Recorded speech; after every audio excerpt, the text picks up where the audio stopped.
1 600 000, c'est le nombre d'enfants sans acte de naissance au Cameroun. Des chiffres qui donnent des frayeurs. La partie la plus touchée par ce phénomène, le septentrion, avec l'extrême nord qui arrive en tête du classement. 400 000 enfants sans acte de naissance dans cette partie du pays. Les 9 autres régions connaissent également ce même phénomène et sont affectées bien évidemment par cette situation. Comment en est-on arrivé là?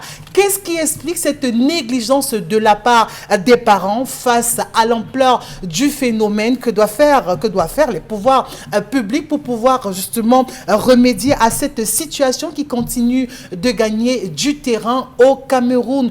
Coronavirus, on en parle encore ce matin. L'offre vaccinale s'améliore, ça il faut le savoir, pendant que les Camerounais réchignent quant à eux à aller se faire vacciner. Le ministre de la Santé publique, quant à lui, le docteur Manaouda Malachi, a donc reçu 15 800 doses de vaccin Johnson & Johnson. Qu'est-ce qui explique, c'est justement ce qu'on veut savoir, le rejet de la vaccination de la part des populations, mais surtout de la part du personnel médical? Où en est-on avec le phénomène ou encore la prévalence de la maladie sur le terrain, au moment bien sûr où le variant Delta continue quant à lui de gagner du terrain déjà dans quelques pays d'Afrique? Autant de questions qu'on se pose. Bonjour à tous et bienvenue à cet autre rendez-vous de votre programme 10-12 le Zénith sur les antennes d'Equinox Télévision. Vous le savez, le rendez-vous, c'est tous les jours, de lundi à vendredi, entre 10h et 12h. Charles Amel Bachou, bonjour et bienvenue. Bonjour Isabelle Carole, bonjour à tous les téléspectateurs. 18 DG, directeurs généraux, sont fort clos. Ils ont dépassé le délai, mais ils sont maintenus à leur poste. Nous avons le directeur du Fonds national de l'emploi, lui il bat les records, il a 31 ans. Nous avons Adolphe Moudiki, SNH, lui 28 ans parce que nommé en 1993. Nous avons la SOPECAM, nous avons le BUCREP, Marie Barga Bernadette du BUCREP, 21 ans. Ils sont nombreux, la liste est longue, 18 directeurs et on ne pense pas les enlever. C'est le trône familial, c'est l'héritage. Peut-être ils partiront pour que leur fille ou leur fils les remplace. Bravo le Cameroun. Bobo Bengan, bonjour à vous et bienvenue. Bonjour Madame Zoupel, bonjour à vous chers téléspectateurs. Dominique Audrey Oyengele, bonjour à vous et bienvenue à ce programme. Bonjour Isabelle Carole, bonjour aux téléspectateurs et un bon courage aux parents qui ont déjà commencé à aller dans les magasins pour commencer à faire les achats de la rentrée. Il faut dire que les prix sont en train d'enfler en termes de chaussures, en termes de sacs à dos et également en termes de cahiers. Vraiment, ça commence fort. Et vraiment, les élèves du probatoire sont en train de suffoquer. Ils sont toujours dans l'attente des résultats. On est déjà rendu au mois d'août. On est le 11 août aujourd'hui. Généralement, à cette période, on est déjà fixé par rapport au résultat de l'examen. On sait si on ira en classe supérieure ou pas. Surtout qu'on demande déjà qu'on commence à payer les frais d'examen. Les inscriptions qui ont déjà démarré dans les établissements scolaires. Vraiment, que l'OBC libère les parents. On vous en prie, libérez-nous. On veut savoir. Bon, Bengan, c'est difficile à vivre quand même. On est au mois d'août, on a la première ou deuxième semaine déjà. On n'a pas les résultats du probatoire. Ça s'appelle en d'autres termes la démocratie avancée. Donc, à notre époque, mois de juillet, tout le monde avait ses examens, y compris le DC Board, c'est-à-dire même l'Advanced Level, Ordinary Level était. On procédait à ce moment précis à l'affectation des responsables des établissements scolaires. Mais malheureusement, nous sommes là, presque la rentrée scolaire, c'est dans moins d'un mois. Les résultats ne sont pas encore sortis. On n'a pas encore procédé aux affectations des responsables. C'est terrible. Mais on nous demande déjà, et on demande déjà aux parents d'aller, justement, on a donné les différentes coordonnées pour verser les frais en ce qui concerne les examens. Ben, tout à fait. Comment, d'abord, tous les résultats ne sont pas sortis. Comment on pourrait payer pour ceux qui sont dans les classes premières, par exemple? Vont-ils payer pour le probatoire parce qu'ils vont rater? Vont-ils payer pour le baccalauréat parce qu'ils auront été reçus au probatoire? On ne sait pas. Donc voilà, nous sommes dans une navigation à vue que c'est le renouveau à, j'allais dire, les codes de déchiffrage. Sinon, le peuple camerounais est complètement perdu. complètement perdu. Même là aussi, peut-être on se fie au calendrier du chef de l'État, dont lui seul détient les clés. D'accord, voilà, c'est ce qui était en guise d'apéritif. On va passer tout de suite à l'histoire du jour avec vous, Dominique Audrey Oyengelek. Oui, ce matin, je vous rapporte l'histoire d'une dame. Elle est âgée de 32 ans. Elle est mariée depuis 6 ans déjà et son mari est âgé de 34 ans. De cette union sont nés 2 enfants. Elle mentionne que depuis que sa première fille a 6 mois, et les 2 enfants qu'elle a eus, dont dès que l'aîné a eu 6 mois, son beau-père et sa belle-mère ont décidé de prendre cet enfant comme à la naissance du 2e enfant qui aujourd'hui a 5 ans. Donc l'aîné a 8 ans et le 2e a 5 ans. Quand elle a rencontré son mari, il travaillait pour une entreprise multinationale grâce aux connexions que son père avait à cette époque-là, puisque c'était un élu disant qu'ils étaient dans la ville de Berthois là-bas. Donc après le mariage, le papa de son mari a fait construire une maison et il l'a donnée à son fils. Donc son mari et elle se sont installés dans cette maison-là et 2 ans après le mariage, la mère de son mari a fait venir sa petite sœur pour qu'elle vive avec eux. Depuis lors que sa belle-tante est arrivée dans cette maison, ça a été des problèmes. Sa belle-tante prend des décisions dans sa maison sans l'en informer. Elle organise des événements sans rien lui dire. Donc elle découvre les choses comme ça le matin. Elle fait dormir ses copains dans la maison de cette dame qui est mariée et qui est détentrice de cette maison par analogie. Et c'est autant de comportements qui ont fait qu'elle essaye de porter ses récriminations auprès de sa belle-mère. Et celle-ci lui a fait savoir, cette maison, c'est mon mari qui l'a construite. Donc ma petite sœur a tous les droits dans cette maison. Tu n'as rien à dire. Cette femme se plaint de ce que, depuis un certain temps, sensiblement 2 ans, son mari ne mène pas d'activité, il ne fait rien. Oui. Toutes les charges sont les charges de son beau-père. Imaginez que même lorsqu'il y a une ampoule grillée à la maison, son mari appelle son père pour pouvoir régler ce problème-là. Et elle, aujourd'hui, elle est tellement contrariée, elle dit que même pour parler de l'avenir de ses enfants, elle n'en a pas le droit parce que c'est son beau-père qui gère tout, qui organise tout et tout. Aujourd'hui, elle aimerait prendre une décision. Elle commence à suffoquer du côté de sa famille. Tout le monde est éparpillé depuis la mort de ses parents. Donc, il n'y a pas de tête dans sa famille qui puisse prendre les devants et gérer cela. Donc, aujourd'hui, voilà, cette femme, elle ne sait pas trop. Est-ce qu'elle doit rester dans ce foyer ou bien est-ce qu'elle doit partir? Elle ne mène pas d'activité et elle mentionne qu'elle aime son mari parce qu'elle a quitté le luxe pour être avec lui. Mais elle ne sait plus trop comment supporter. Mais moi, je veux comprendre, le mari, il est au chômage ou alors il a décidé délibérément de ne plus travailler? Il ne travaille pas, il ne fait rien. Il est là, comme ça. C'est volontaire ou pas? Pas faire tout, oui.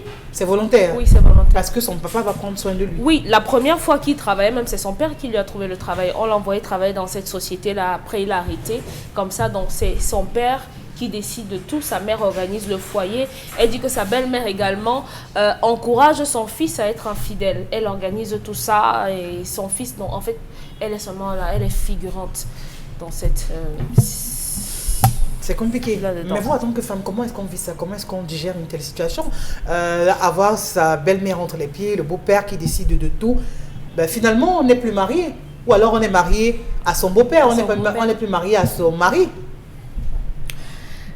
Incontestablement, ma réponse reste encore l'argent. L'argent. Ici, cette femme, elle a cru. Elle s'est dit que, ok, je suis avec avant son mariage, j'étais avec un homme qui avait un peu d'argent. Il me permettait de gérer mes petites soeurs, mes petits frères. Vraiment, c'était le grand luxe. Je ne manquais de rien. Mais si je me mets avec celui-ci, puisque son père est ça, il a des chances d'être ça, c'est notre République, c'est comme ça que les choses se passent. Peut-être je pourrais avoir le même standard de vie. Et elle s'est endormie sur ses lauriers, elle n'a pas pensé à se déployer par elle-même. Malheureusement, pourquoi et comment vous expliquez que vous faites vos enfants et c'est votre beau-père qui décide de les élever? Pourquoi? Pourquoi? Parce qu'on estime que vous n'êtes pas à même d'acheter un déjeuner à votre enfant. Et ça, c'est suffisant pour que vous soyez éhonté. Vous devriez avoir honte de ne pas pouvoir acheter un paracétamol à votre enfant. Ça, c'est un problème. C'est un problème et vous devriez vous mettre en question. Avoir un mari paresseux, vraiment, moi je ne vais pas m'adresser à lui parce que lui, on ne peut pas le sauver. C'est un héritier. Beaucoup en font un métier. Donc vraiment, il n'y a rien à faire pour lui. Mais pour vous, vous n'êtes qu'à 34 ans, à 32 ans. vous pouvez encore vous reprendre en main. Sortez de cette dépendance parce que non seulement vous dépendez de votre beau-père, vous dépendez de votre mère, vous dépendez également de la joie et du bonheur et des humeurs de votre belle-mère, de votre belle-tante. C'est quoi ce genre de femme qui accepte que son mari, son beau-père lui construise une maison? On accepte les cadeaux, mais vous devez avoir votre quote-part. Vous devez être actionnaire dans tout ce que les gens veulent vous donner. Donc, à votre avis, elle devrait refuser cette offre de son beau-père? Oui. Oui. On parlait quand même du père de son mari. Ça veut dire puis, que c'est sa femme, elle est sa fille. Oui. Ok, j'ai épousé votre fils, je suis votre fille, mais si vous voulez me donner quelque chose, attendez que j'ai quelque chose et vous allez compléter. Vous allez Dominique Audrey, compléter. est-ce que c'est pas quand même ce genre de pensée qui font à ce que les mariages s'effritent Non. très rapidement aujourd'hui? Non, madame. Je suis désolée. Isabelle Carole, je veux une voiture. Et la voiture que je veux coûte 3 millions. Si Isabelle Carole me donne les 3 millions pour que je m'achète cette voiture, je suis totalement, complètement soumise, dépendante d'Isabelle Carole. Mais si Isabelle Carole est-ce que c'est automatiquement une dépendance? Est-ce que le fait de donner un cadeau, encore qu'on parle du beau-père, qui offre une maison à cette famille? Oui, si ce n'était pas un cadeau empoisonné, c'est que sa belle-mère ne lui dirait pas de se taire quand sa soeur fait n'importe quoi dans cette maison, parce qu'on lui rappelle que vous dormez dans une maison que mon mari a construite, dont vous la mettez en veilleuse et vous laissez ma soeur faire ce qu'elle veut. Vous ne pouvez pas être dans votre maison, une maison qu'on dit être la vôtre, et votre belle-tante ramène des hommes qui dorment chez vous sans que vous ne soyez au courant, elle organise des fêtes chez vous sans que vous ne soyez au courant, et on ne vous demande pas votre avis. Donc, c'est un cadeau empoisonné alors? Ça l'est.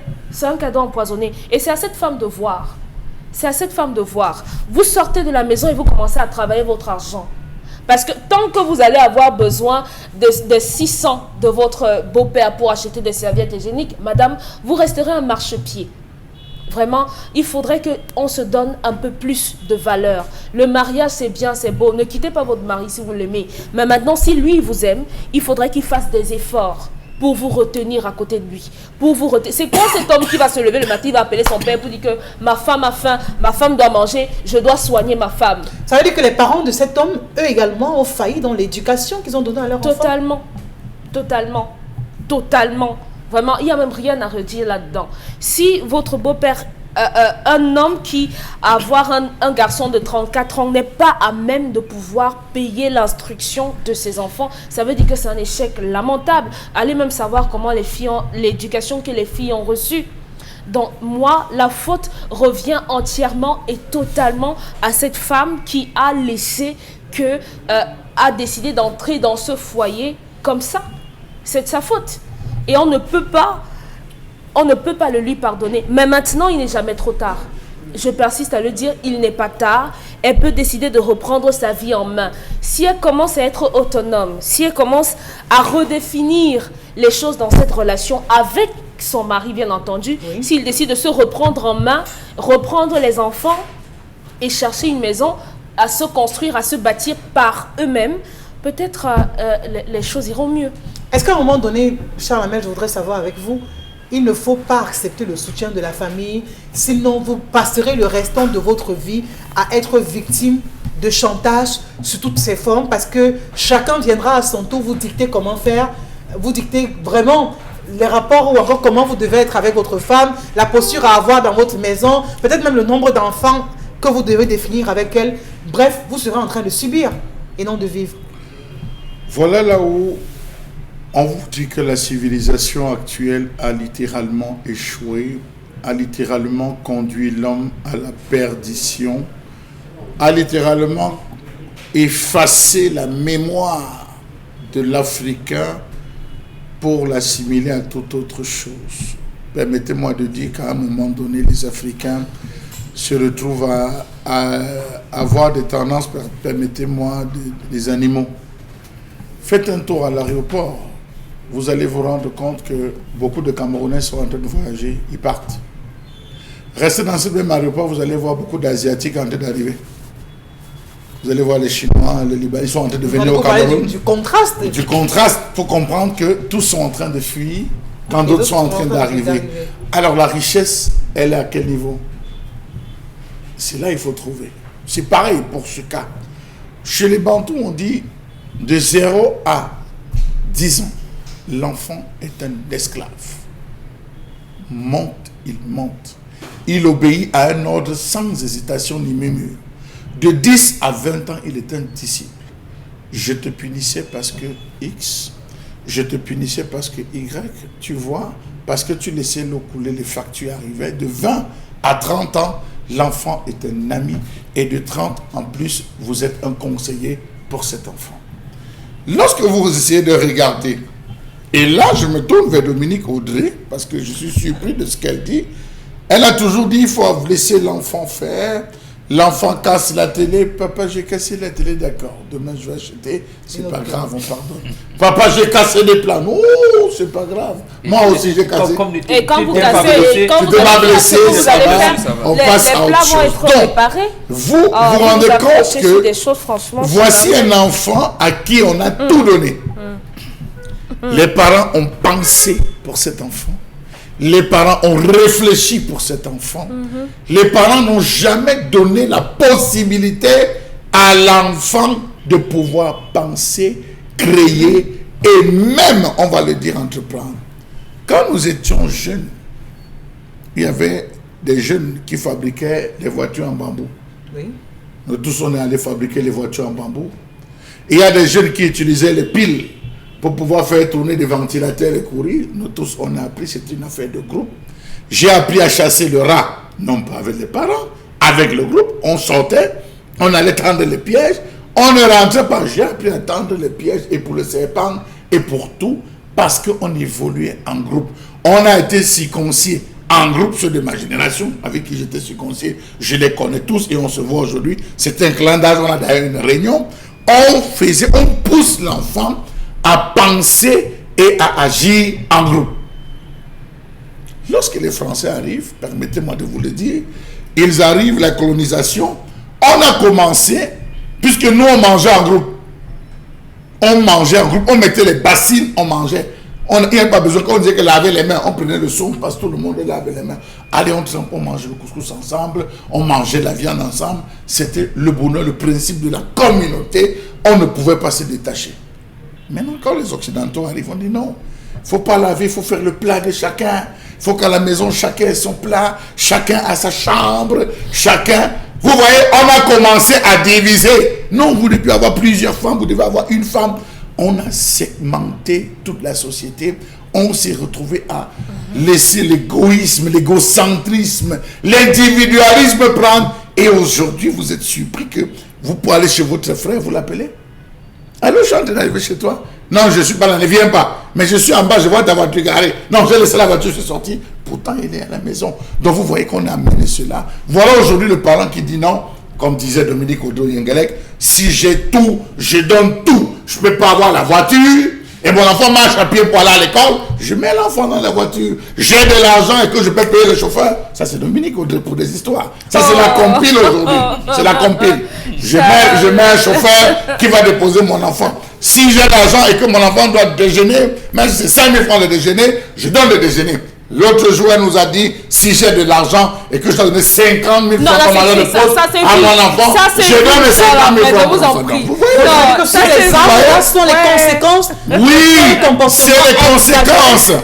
Vous allez vous rendre compte aujourd'hui, vous passez dans les quartiers comme Deido, vous partez dans les quartiers comme Grand Moulin, vous avez des individus qui ont vécu comme ça, avec comme profession sur leur carte d'identité héritier. Le gars ne fout rien.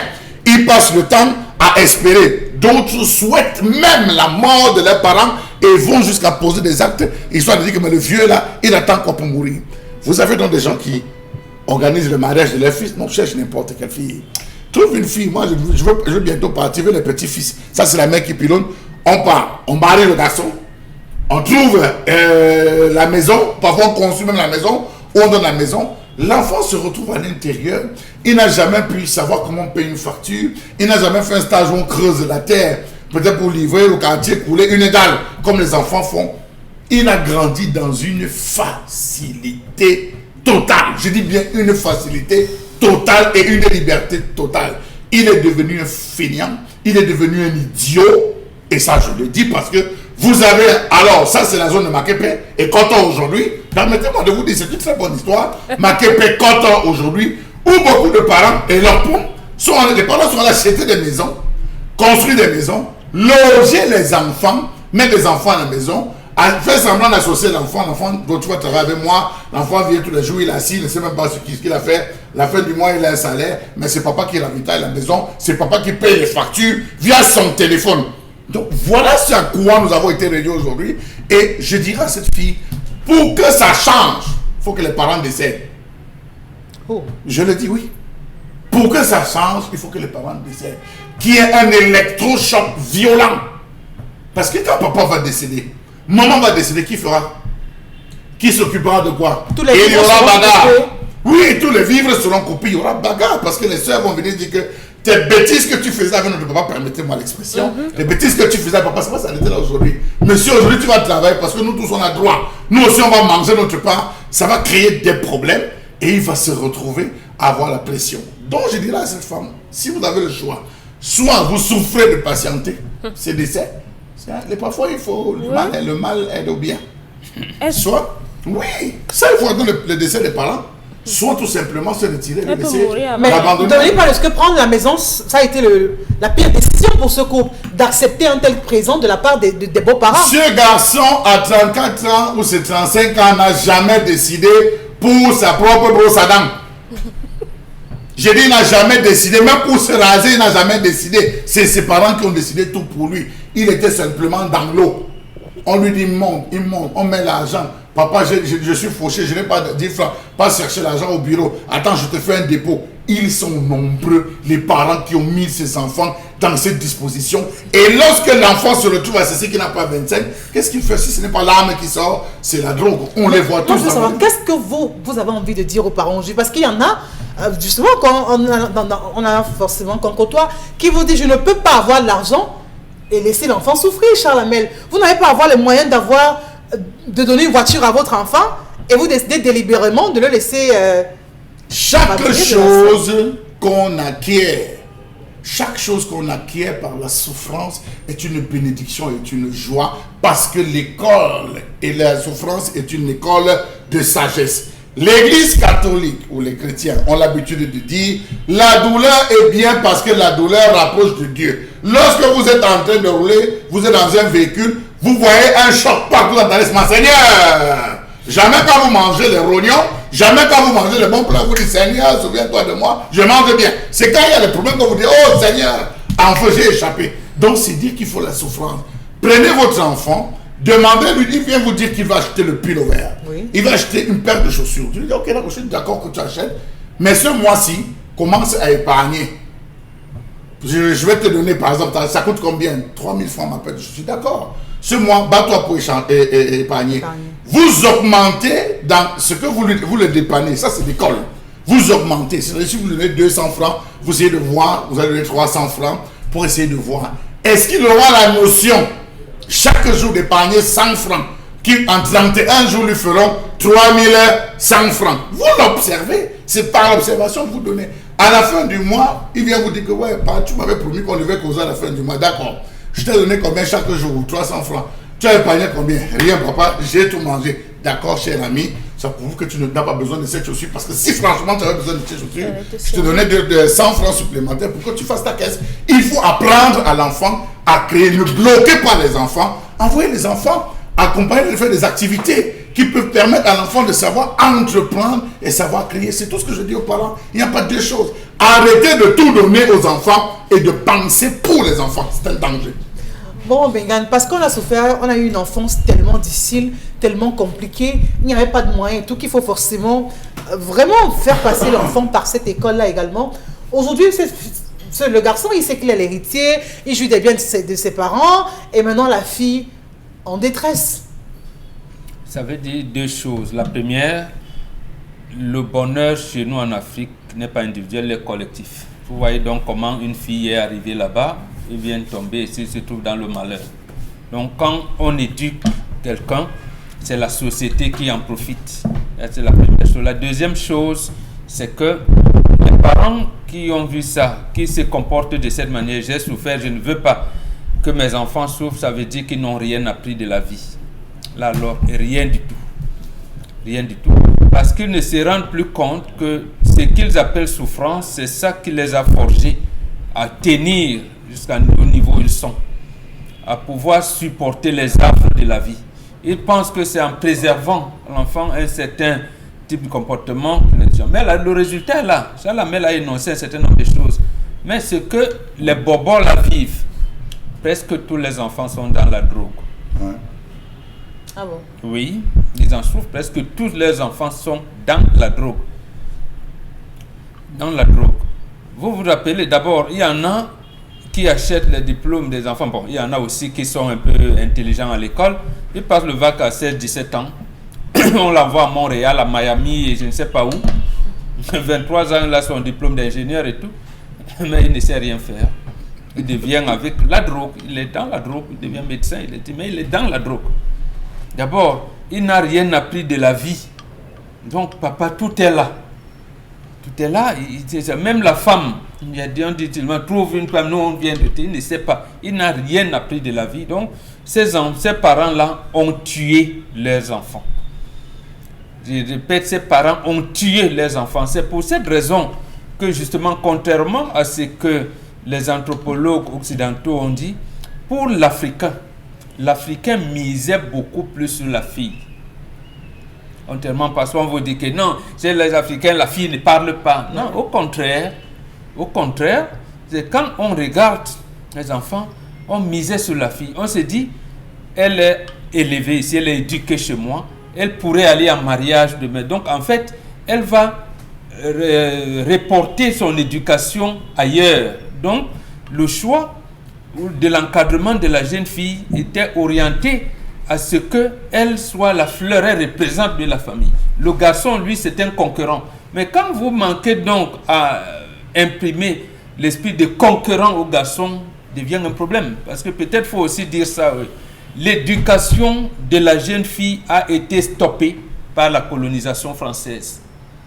Jusqu'en 1962, peut-être, parce que ça aussi, il faut le dire, la fille qui passait son baccalauréat, et on appelait sciences expérimentales, ou mathématiques élémentaires, c'est comme ça pour le bac C, ce que vous appelez bac C ou bac D, les filles étaient orientées vers le secrétariat ou l'assistance sociale ou sage-femme.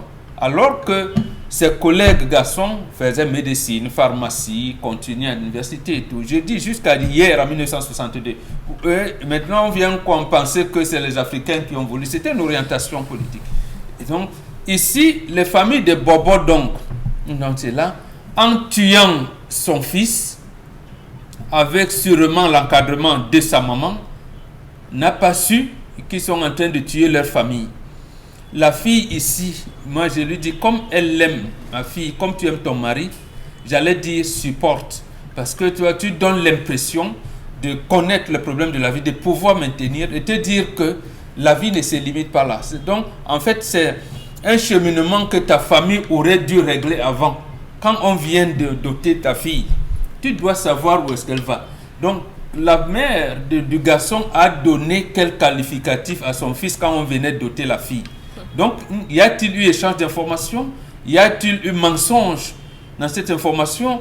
La fille a-t-elle dit, mon cœur a flashé, je vais? Ou alors, comme a dit Dominique Audrey, comme elle disait là-bas, elle pense que j'ai perdu l'emploi, j'ai trouvé un gars qui a un peu, donc je peux me recaser sans regarder si le gars lui-même s'est même acheté sa brosse à dents, comme il dit. Est-ce qu'il y a des garçons comme ça, ils ne savent même pas draguer une fille? Non. Mais il y en a. Bon, moi aussi j'étais timide, mais il y a des techniques. Il y a des techniques, oui. Mais comme ça, c'est son grand qui... Voilà, donc c'est un gars qui n'a même pas été encadré par ses aînés. Non. Sûrement qu'avec les aînés, quand on voulait lui dire allons jouer au basket ou autre, non. Il dit, non, dis donc, former l'équipe. Il vient, il donne 25 000. Et vous avez gagné, il dit, voilà. Et le ballon coûte combien? Bon, il donne, parce que papa donne. Voilà, c'est ce type de comportement. Donc, il ne vient pas subir aussi même les rigueurs de l'entraînement, les défaites. Non, il dit, bon, vous avez perdu, bon, malgré ça, j'avais promis vous donner 20 000, mais bon, comme vous avez perdu, vous ne devrez rien avoir, mais je vous donne quand même 15 000. Allez, prochain match, c'est quand? Voilà comment, je les vois, même pendant ces grandes vacances. Ils sont comme ça, ils tournent, ils financent les championnats, ils ne sont jamais là. Ils sont jamais là. Et même les filles qui cherchent pendant que c'est les autres qui leur disent non. Regarde, présent, il y a une petite qui vient d'arriver là, bon. Il dit, mais amen. Voilà, c'est ça. Même, ça veut dire que peut-être... C'est-à-dire qu'il ne sait pas prendre l'engagement. Comme il ne l'a pas pris pour sa brosse à dents, il va prendre quel engagement en allant même draguer la fille? Donc il n'était pas encore suffisamment préparé pour le mariage. Et qu'est-ce que cette fille doit faire aujourd'hui? Prendre Elle d'abord, doit supporter, comme elle doit, je lui dis de supporter, c'est-à-dire de s'approcher davantage de sa belle famille, parce qu'elle doit considérer que c'est son beau-père et c'est sa belle-mère qui sont ses maris. En fait, pour mieux apprendre, comme c'est elle qui a donné l'histoire, je dis, ma fille, approche-toi de là, tu pourras donner un mot pour l'encadrement de ton enfant. Mais tout en veillant, un mot va passer là, la maman ou le père va dire, le fainéant de garçon là, il a toujours... Est-ce qu'il faut libérer cette maison qui a été offerte par les parents à ce couple? Non, du tout. Vous ne libérez pas la maison, puisqu'en fait vous êtes là. C'est demain, quand les parents ne seront plus là, et que ses belles-sœurs viendront, la chasser. Elle sera... Non, comment la chasser? Vous avez toujours tout en termes de conflit. Justement, c'est elle qui dira que papa même disait à Paul que vraiment, voilà. Donc, parce que les filles observent, hein, c'est leur femme. Elle voit le comportement qu'elle a à l'égard de ses parents. Lorsqu'elle est là, elle va bien encadrer et surtout en amenant sa belle famille à recadrer leur fils. Ses sœurs, ses belles-sœurs seront très contentes d'elle. Seront très contentes. C'est ce que les filles aujourd'hui ne comprennent pas. Quand vous prenez votre belle-mère et votre beau-père en considération, vous les encadrez, vous intégrez la famille, ces filles, ils vont vous porter comme leur maman. C'est d'ailleurs votre maman qui va dire que non, vraiment, Paul là, c'est un paresseux. S'il n'y avait pas cette fille ici, c'est un fainéant de garçon. C'est lui-même qui a redressé votre frère. Isabelle Carole, oui, comment vous faites pour être dans une maison qu'on vous a donnée et quand vous voulez parler, on vous rappelle que vous n'êtes rien, que même le papin, vous n'avez pas porté de la fabrique. Peut-être que c'est Qui lui rappelle ça? C'est sa belle-mère. C'est ce que maman dit que c'est la fille peut-être de mieux s'imprégner, d'accepter la famille et de savoir qu'elle est désormais dans une famille qu'il a épousée. Mais la famille l'a épousée et on lui demande d'être belle et de se taire. Peu importe ce que ça... Non. Même quand vous donnez des choses... Est-ce que l'approche ne compte pas? Quel est le problème? Justement, la fille est dans le jeu. Ouais. On a pris votre enfant. Votre belle-mère a pris l'enfant. Les deux enfants. Vous dites, maman, comment Paul lui dort toujours jusqu'à 9h? Moi, je ne voudrais pas. C'est là où vous allez comprendre. Est-ce que maman est dans Paul? Va dire que non, laisse mon fils, il a toujours été comme ça, vraiment. Vous allez voir le père de Paul. Papa, c'est quoi cette histoire? Moi, je veux, Paul ne se réveille pas. Papa, pourquoi tu donnes l'argent de ration chez moi? Non, ce n'est pas comme ça. Parce que l'argent n'est pas le problème. Pourquoi son beau-père donne l'argent à son fils?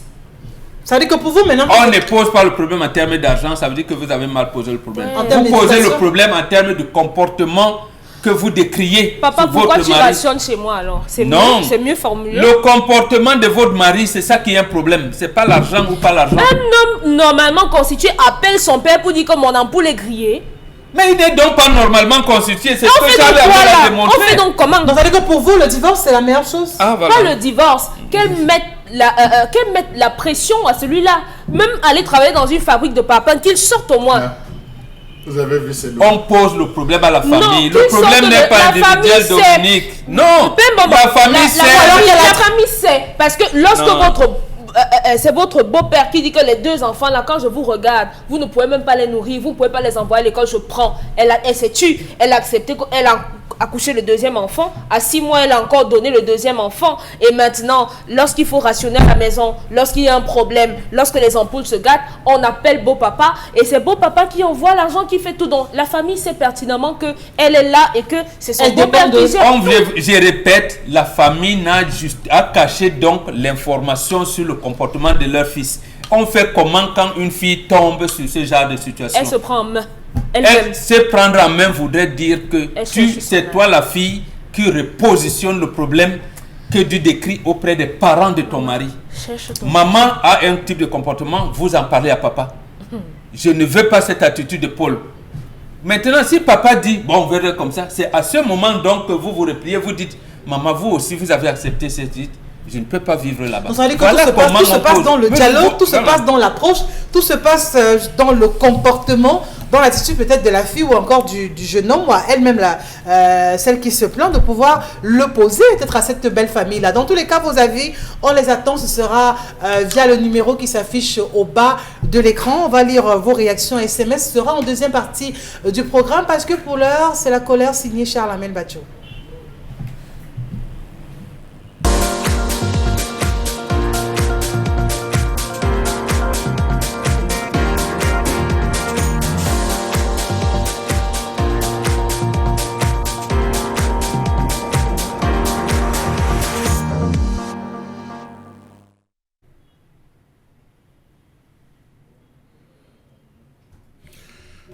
Je m'interroge ce jour sur la question de la commercialisation des produits avariés et hautement toxiques au Cameroun.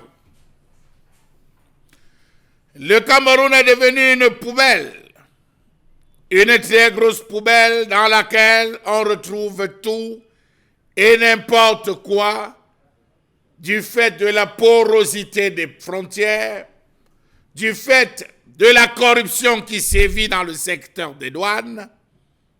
Le Cameroun embrasse tout. Il y a de cela 2 semaines, on décriait dans la ville de Kribi les morts suite à la consommation de biscuits. Il y a de cela 2 mois, on décriait à Yaoundé des décès suite à la consommation des bonbons commercialisés par des Indiens, une structure indienne. Les gastro-entérologues se sont prononcés en disant « On mange mal au Cameroun, trop de produits de mauvaise qualité entrent au Cameroun. Les cas ne cessent de se multiplier chaque jour dans leurs différents services parce que ça ne va véritablement pas.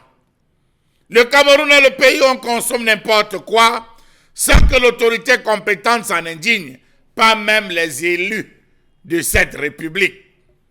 Quel est l'organisme qui atteste de la qualité des produits agroalimentaires locaux et étrangers avant leur écoulement sur le marché?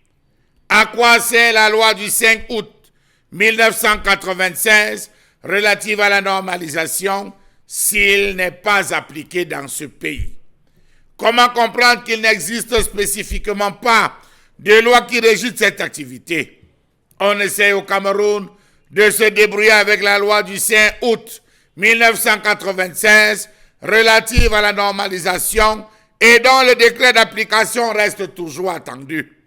25 ans qu'une loi a été promulguée et 25 ans qu'on attend toujours son décret d'application. Que dire de l'insuffisance des comités du personnel chargé du contrôle de la qualité sur toute l'étendue du territoire? Qui contrôle les produits alimentaires avant leur mise en vente? Question. Quel est l'organisme qui s'occupe de l'opérationnalité et l'efficacité des structures de lutte contre les pratiques commerciales illicites? Quelle confiance accorder aux vignettes qualité de la Nord? Quel est le rôle de la Commission nationale de la concurrence, la recherche, la constatation et la répression des infractions en matière de concurrence, dont les missions portent sur la surveillance métrologique des marchés, lutte contre les pratiques commerciales illicites, contrôle des normes et qualité des produits mis en marché? Qui contrôle la conformité aux normes camerounaises rendues d'application obligatoire sur tous ces petits paquets de biscuits et autres produits de confiserie, des boîtes de conserve, les produits laitiers d'origine douteuse, dépourvus souvent d'étiquettes? Quel est le rôle de la SGS, mieux encore de la Nord dans cette grosse mascarade? Où est passé le laboratoire de produits agroalimentaires bientôt, disait-on, opérationnel? Qui pourrait nous expliquer comment est-ce que les différents produits que l'on retrouve sur les étalages de nos marchés entrent dans ce pays? Faites le tour à Mbopi, à Akwa, à Village, à Bonaberi, vous allez retrouver des enfants qui se baladent avec des biscuits 4 à 1000. Des biscuits fourrés 4 à 1000. facile à consommer. Ils se baladent avec des biscuits d'un autre genre, commercialisant cela à longueur de journée. Mais hélas, allez voir ce que cela produit dans les ventes, pour parler trivialement des consommateurs. Comment comprendre ces multiples produits périmés, contrefaits, impropres à la consommation, qui sont commercialisés au vu au su de l'ensemble de nos autorités administratives? Comment comprendre que les producteurs européens et surtout asiatiques exportent vers le Cameroun des produits qui en principe n'auraient jamais dû sortir de leur pays d'origine? Je vous en prie, faites le tour des principaux centres commerciaux pour identifier la qualité des jus de légumes, miel, mélange de nectar de fruits, margarine, biscuits, beurre, fromage, crème destinée à la consommation directe. Faites le tour des brocantes. Vous allez retrouver des produits qu'on consomme agroalimentaires, qu'on commercialise dans les brocantes. De Bonabéry à Akwa, en passant par Bepanda et Bonamoussadi, vous allez retrouver des bonbons et biscuits fourrés sans origine fixe commercialisés. À longueur de journée, autant pour moi, de nombreux jeunes essaiment les principales artères des centres-villes avec des plateaux au carton de biscuits et bonbons. Ils les proposent aux piétons et aux occupants des voitures qui s'arrêtent au point de racolage. Vous avez désormais une nouvelle vague de sardines, de boîtes de sardines qu'on commercialise 5 à 1000. Ça veut dire qu'on vend la boîte à 200 francs. Quel est ce bourgeois gentilhomme ou ce Robin des Bois qui a décidé d'aider les Camerounais? Vous avez une autre, 3000, achetée par les boutiquiers, commercialisée. Lorsque vous ouvrez cette boîte de sardines, elle s'effrite, les sardines à l'intérieur, donnant les maux de tête, les douleurs gastriques, demandant à aller faire consultation. Et il propose, ces vendeurs, aux piétons et aux occupants des voitures qui s'arrêtent au point de racolage. Certains vendeurs ont fait de la gare routière et des stations-service leur sanctuaire. Ils vendent bon marché.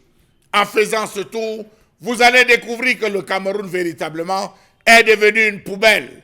Pourquoi est-ce qu'on ne parvient pas à mettre la main sur ces vendeurs d'un autre genre, ces commerçants d'un autre genre, histoire de remonter la chaîne et de mettre un terme à ces produits de la mort?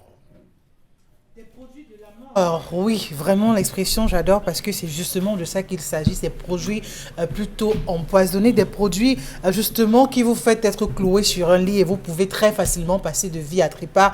Parce que si vous consommez un biscuit périmé depuis 2 ans, 3 ans, 4 ans, 5 ans, parfois ce sont même des yaourts, parfois ce sont des boissons, parfois c'est du whisky, vraiment il y en a de toutes sortes. Et on se pose des questions. Dominique Audrey, est-ce que le Cameroun est devenu un dépotoir? Parce que ce qu'il faut dire, c'est que ces produits qui arrivent ne sont pas fraîchement faits, ne sont pas de bonne qualité, sont des choses que les gens ont estimé que, justement, ça doit être mis à la poubelle. Mais ici, c'est ce qu'on met en avant sur les étals. La question ne se pose pas. Lorsque vous regardez même, si vous avez assisté au déchargement d'un conteneur, quand vous regardez le genre de vêtements qu'on enlève de là, vous convenez que oui, effectivement, on est allé verser la poubelle, on est venu vider son bac. Et malheureusement, c'est ça. Dans ces conteneurs, vous trouvez des pâtes alimentaires, vous trouvez des lasagnes, vous trouvez du fromage, vous trouvez des bonbons, vous trouvez des pâtes dentifrice, vous trouvez un certain nombre de choses. Malheureusement ou bien heureusement, je crois qu'on devrait dire malheureusement. Aujourd'hui, on a encore le complexe du blanc. Tout ce qui vient de l'étranger est bon. Tout ce qui vient, du moins qui n'a pas été fait en Afrique ou bien au Cameroun est bon. Tant qu'il y a la marque fabriquée au Brésil, en France, en Chine, machin, Turquie, Brésil, tout ce que vous voulez, Inde, Guinée, je ne sais même pas trop, c'est bien, c'est bon. On n'a pas besoin de lire la date parce que non, tout ce qu'ils font, forcément, c'est bien. Les normes ISO, prenons le cas par exemple de la Chine, oui. Vous vous rendrez compte que là-bas, l'institut qui octroie les normes ISO le fait en 3 mois à une société pour fabriquer des produits. Mais normalement, la certification ISO se donne sur 3 ans. On vous étudie pendant 3 ans avant de vous donner la possibilité de commercialiser un produit. Ouais. Mais ici donc, eux ils donnent ça là-bas en 3 mois. On va vous ramener les bonbons. On voit ça partout dans les marchés et malheureusement, quand on va au marché, on voit des paquets de jus. On vous dit une palette de 6, peut-être à 600, à 1000 francs. Ou vraiment, comme ce sont les vacances, j'ai beaucoup d'enfants là à la maison. Au lieu d'aller acheter une bouteille de jus dans un endroit plus sûr, à 500 la bouteille, mieux je prends ici. Là, au moins, tous mes enfants auront le jus. On ne veut même pas savoir quelle est la date. Généralement, on fait semblant de regarder, mais même lorsque vous regardez, il y a des mécanismes. Mais moi, je veux savoir, parce que je suis quand même curieuse. Oui. Qu'est-ce qui explique, qu'est-ce qui motive les parents à aller acheter des produits avariés? Qu'est-ce qui motive la douane aussi à laisser entrer ces produits? Pour donner à leurs enfants. Vous savez que le jus coûte 500 ou 600 ou 700 francs. En temps normal. Vous voyez 6 jus qu'on vous vend à 300, 400 francs. Oui. Et on écrit à côté solde, je ne sais pas quoi. Oui, solde. Et donc, on va vous dire que pour les nouveaux produits, monsieur Bachon, on va vous dire que non, ça c'est une nouvelle entreprise qui vient d'arriver sur le marché. Et comme on est encore en train de faire les prix de pénétration, on fait le prix de pénétration, c'est pour que les gens sachent, s'habituent à ça. Et après, on va sortir le vrai prix. Donc, on se rue là-dessus. On nous importe, on vend les pommes de France à 50 francs dans les marchés. Aussi, tout le monde le voit et les gens se ruent dessus. On se dit non, au lieu d'acheter ça à 300, à 400 francs pour une personne, mieux je prends 50 et on pourra même doubler le tour. Chacun en aura 2 dans son plat. Donc malheureusement, les parents aujourd'hui sont réduits à ça. Maintenant, si on doit interroger la Nord c'est son travail, c'est eux qui octroient la possibilité de commercialiser un produit au Cameroun. Oui, la certification ici au Cameroun, parce que ça diffère, le nom diffère d'un pays à l'autre. Quel est le rôle de la Nord dans ce cas? Que font les douaniers? Je crois qu'ils ont le droit d'ouvrir les conteneurs avant que ça n'entre. Et ils le font, ils ouvrent toujours. Ils ouvrent toujours. Quand vous arrivez, ils ouvrent toujours. Et vraiment, ils prennent leur plaisir à prendre aussi ce qui les intéresse. Ils prennent pour eux, ils prennent les jus, ils prennent les saucissons, ils prennent les lasagnes et ils rentrent chez eux avec. Et le reste, on entre ici. Donc, les Camerounais devraient faire un peu plus attention parce que généralement, les produits qu'on envoie ici, le temps de transit, c'est 45 jours au maximum. Donc, ça prend également le temps. Les méthodes de conservation de ces produits alimentaires comptent également. C'est pour ça qu'on dit qu'il y a certains produits qu'on met à l'abri de la chaleur, à l'abri de la lumière, mais le conteneur, c'est un endroit tellement fermé avec d'autres éléments qui peuvent accentuer ou accélérer le dépérissement de ces matières qu'on consomme ici à vil prix. Donc, il y a la porosité de nos frontières également qu'il faut questionner parce que ça ne passe pas toujours forcément par l'eau. Il y a également... Non, il y a la douane partout. Ah, ok. Partout. Voilà. Donc, vous voyez que c'est... Il s'agit donc de quoi? D'une insuffisance du personnel chargé de contrôle? La désinvolture. Ou alors? La désinvolture. La désinvolture. Il y a des organismes spécialisés pour ça. Le Cameroun n'est pas un pays à part. On a tout. On a tout pour que les choses soient bien faites. Donc, il y a la Nord qui est chargée de contrôler ça. Il y a même des lois. La loi, c'est 2015. Oui, la loi de décembre 2015 qui du moins, on sanctionne toutes les personnes qui vendent des produits avariés. Mais malheureusement, on ne l'applique pas. C'est une loi qui a été une loi de 90, si je ne me trompe, qui a été 96, qui a été refaite. On l'a refaite et malheureusement, personne ne l'applique. Mais justement, bon, Mengane, parlons de cette loi justement du 5 août 96, relative justement à la normalisation. Jusqu'ici, on ne parvient pas à pouvoir parler de ce décret d'application. Qu'est-ce qui bloque? Qu'est-ce qui ne va pas? Parce que cette loi elle-même est venue en retard. Le pouvoir politique avait déjà, j'allais dire, pris de l'avance à ce que vous avez appelé transformation du pays en poubelle. Le pays avait déjà le pouvoir avait déjà transformé le pays en poubelle. Je me rappelle encore de cette époque où, en l'époque, on l'appelait le ministère du Commerce et de l'Industrie. Oui.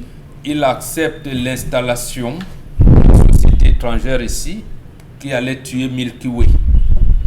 Ça s'est accompagné justement de j'allais dire, la disparition de certaines biscuiteries. Nous, quand on draguait les filles, c'était par catégorie. Nous, on avait les biscuits coupants.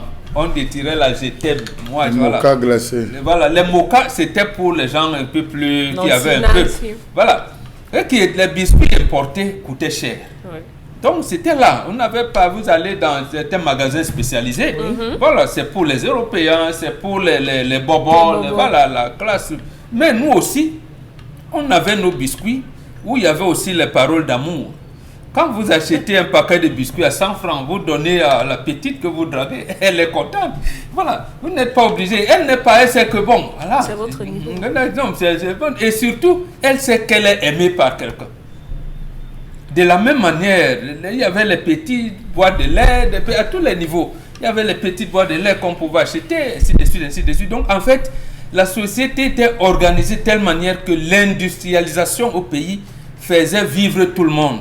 Et un jour, on décide donc de procéder par la corruption pour mettre deux niveaux. Ou vous êtes pauvre, ou vous êtes riche. Pas de milieu. Maintenant, il n'y a pas de milieu. Oh, c'est la classe moyenne qui régule. Maintenant, on est pauvre. On nous appauvrit. Vous voulez quoi? Et on vous laisse donc, on vous amène donc manger à la poubelle. Là, vous allez vous rendre compte que même l'huile végétale importée coûte moins cher que l'huile fabriquée localement. Voilà, vous pouvez expliquer ça comment? À un moment donné, je vous ai dit que cette loi vient même en retard.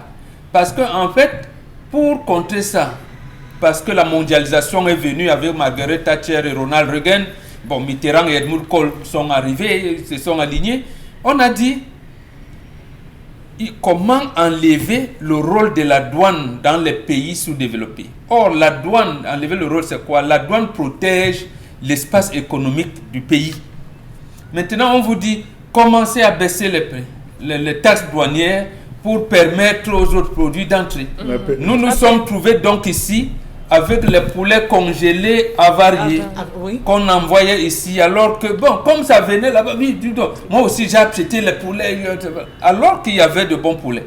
Voilà comment on a déconstruit progressivement la mentalité, au point où ça vous surprend, moi pas, que le Premier ministre vienne inaugurer une boutique à Douala.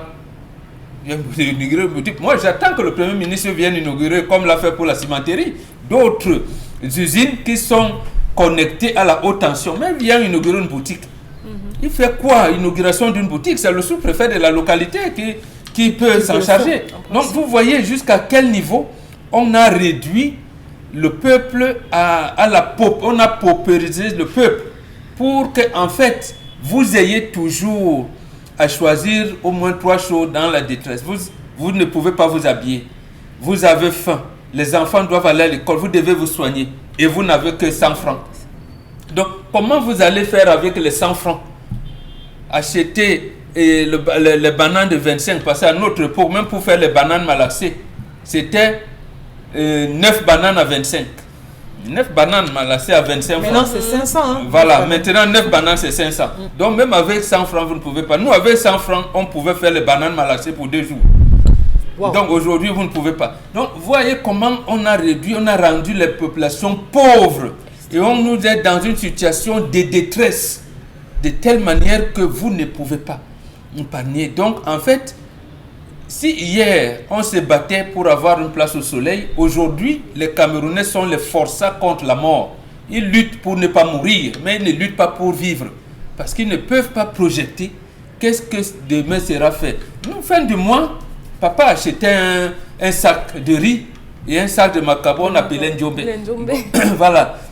Le sapak là, c'était bon pour nous comme ça. Donc, même le sapak qu'on appelait, quand l'odeur, le bongo du sapak déjà, ça nourrissait. Donc, on était gai. De telle manière que quand on achète le pied ici, donc, on arrive, et je termine par là, c'est au président de la République que je m'intéresse là maintenant.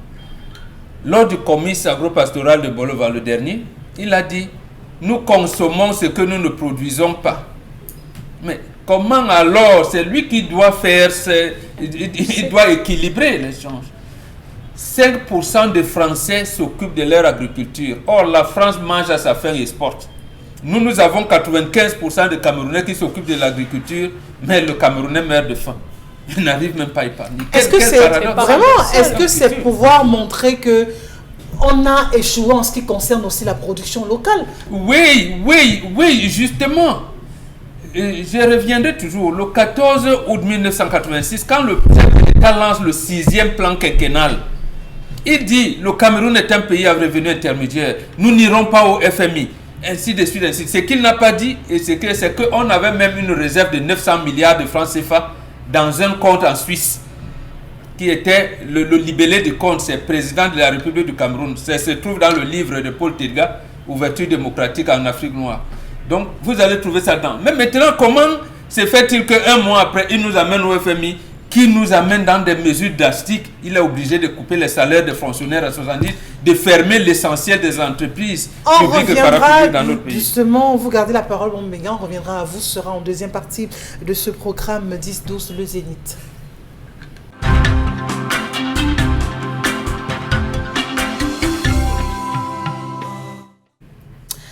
De retour dans ce studio, on va vous épargner de tout ce qui a été dit justement pendant cette pause. Dans tous les cas, c'est une très belle ambiance sur ce plateau. On espère également que c'est le cas pour vous là où vous êtes, dans vos domiciles, dans vos bureaux, vaquer à vos occupations. C'est vrai qu'il pleut en ce moment sous le ciel de Douala, mais c'est aussi ça, c'est la saison et il faut profiter ou encore s'adapter comme il se doit. Alors Maman Mégane, vous aviez la parole tout à l'heure et vous étiez en train de tirer sur le chef de l'État qui, de votre avis, manque justement à ses obligations ou alors démission de ses responsabilités à un moment donné. Tout à fait.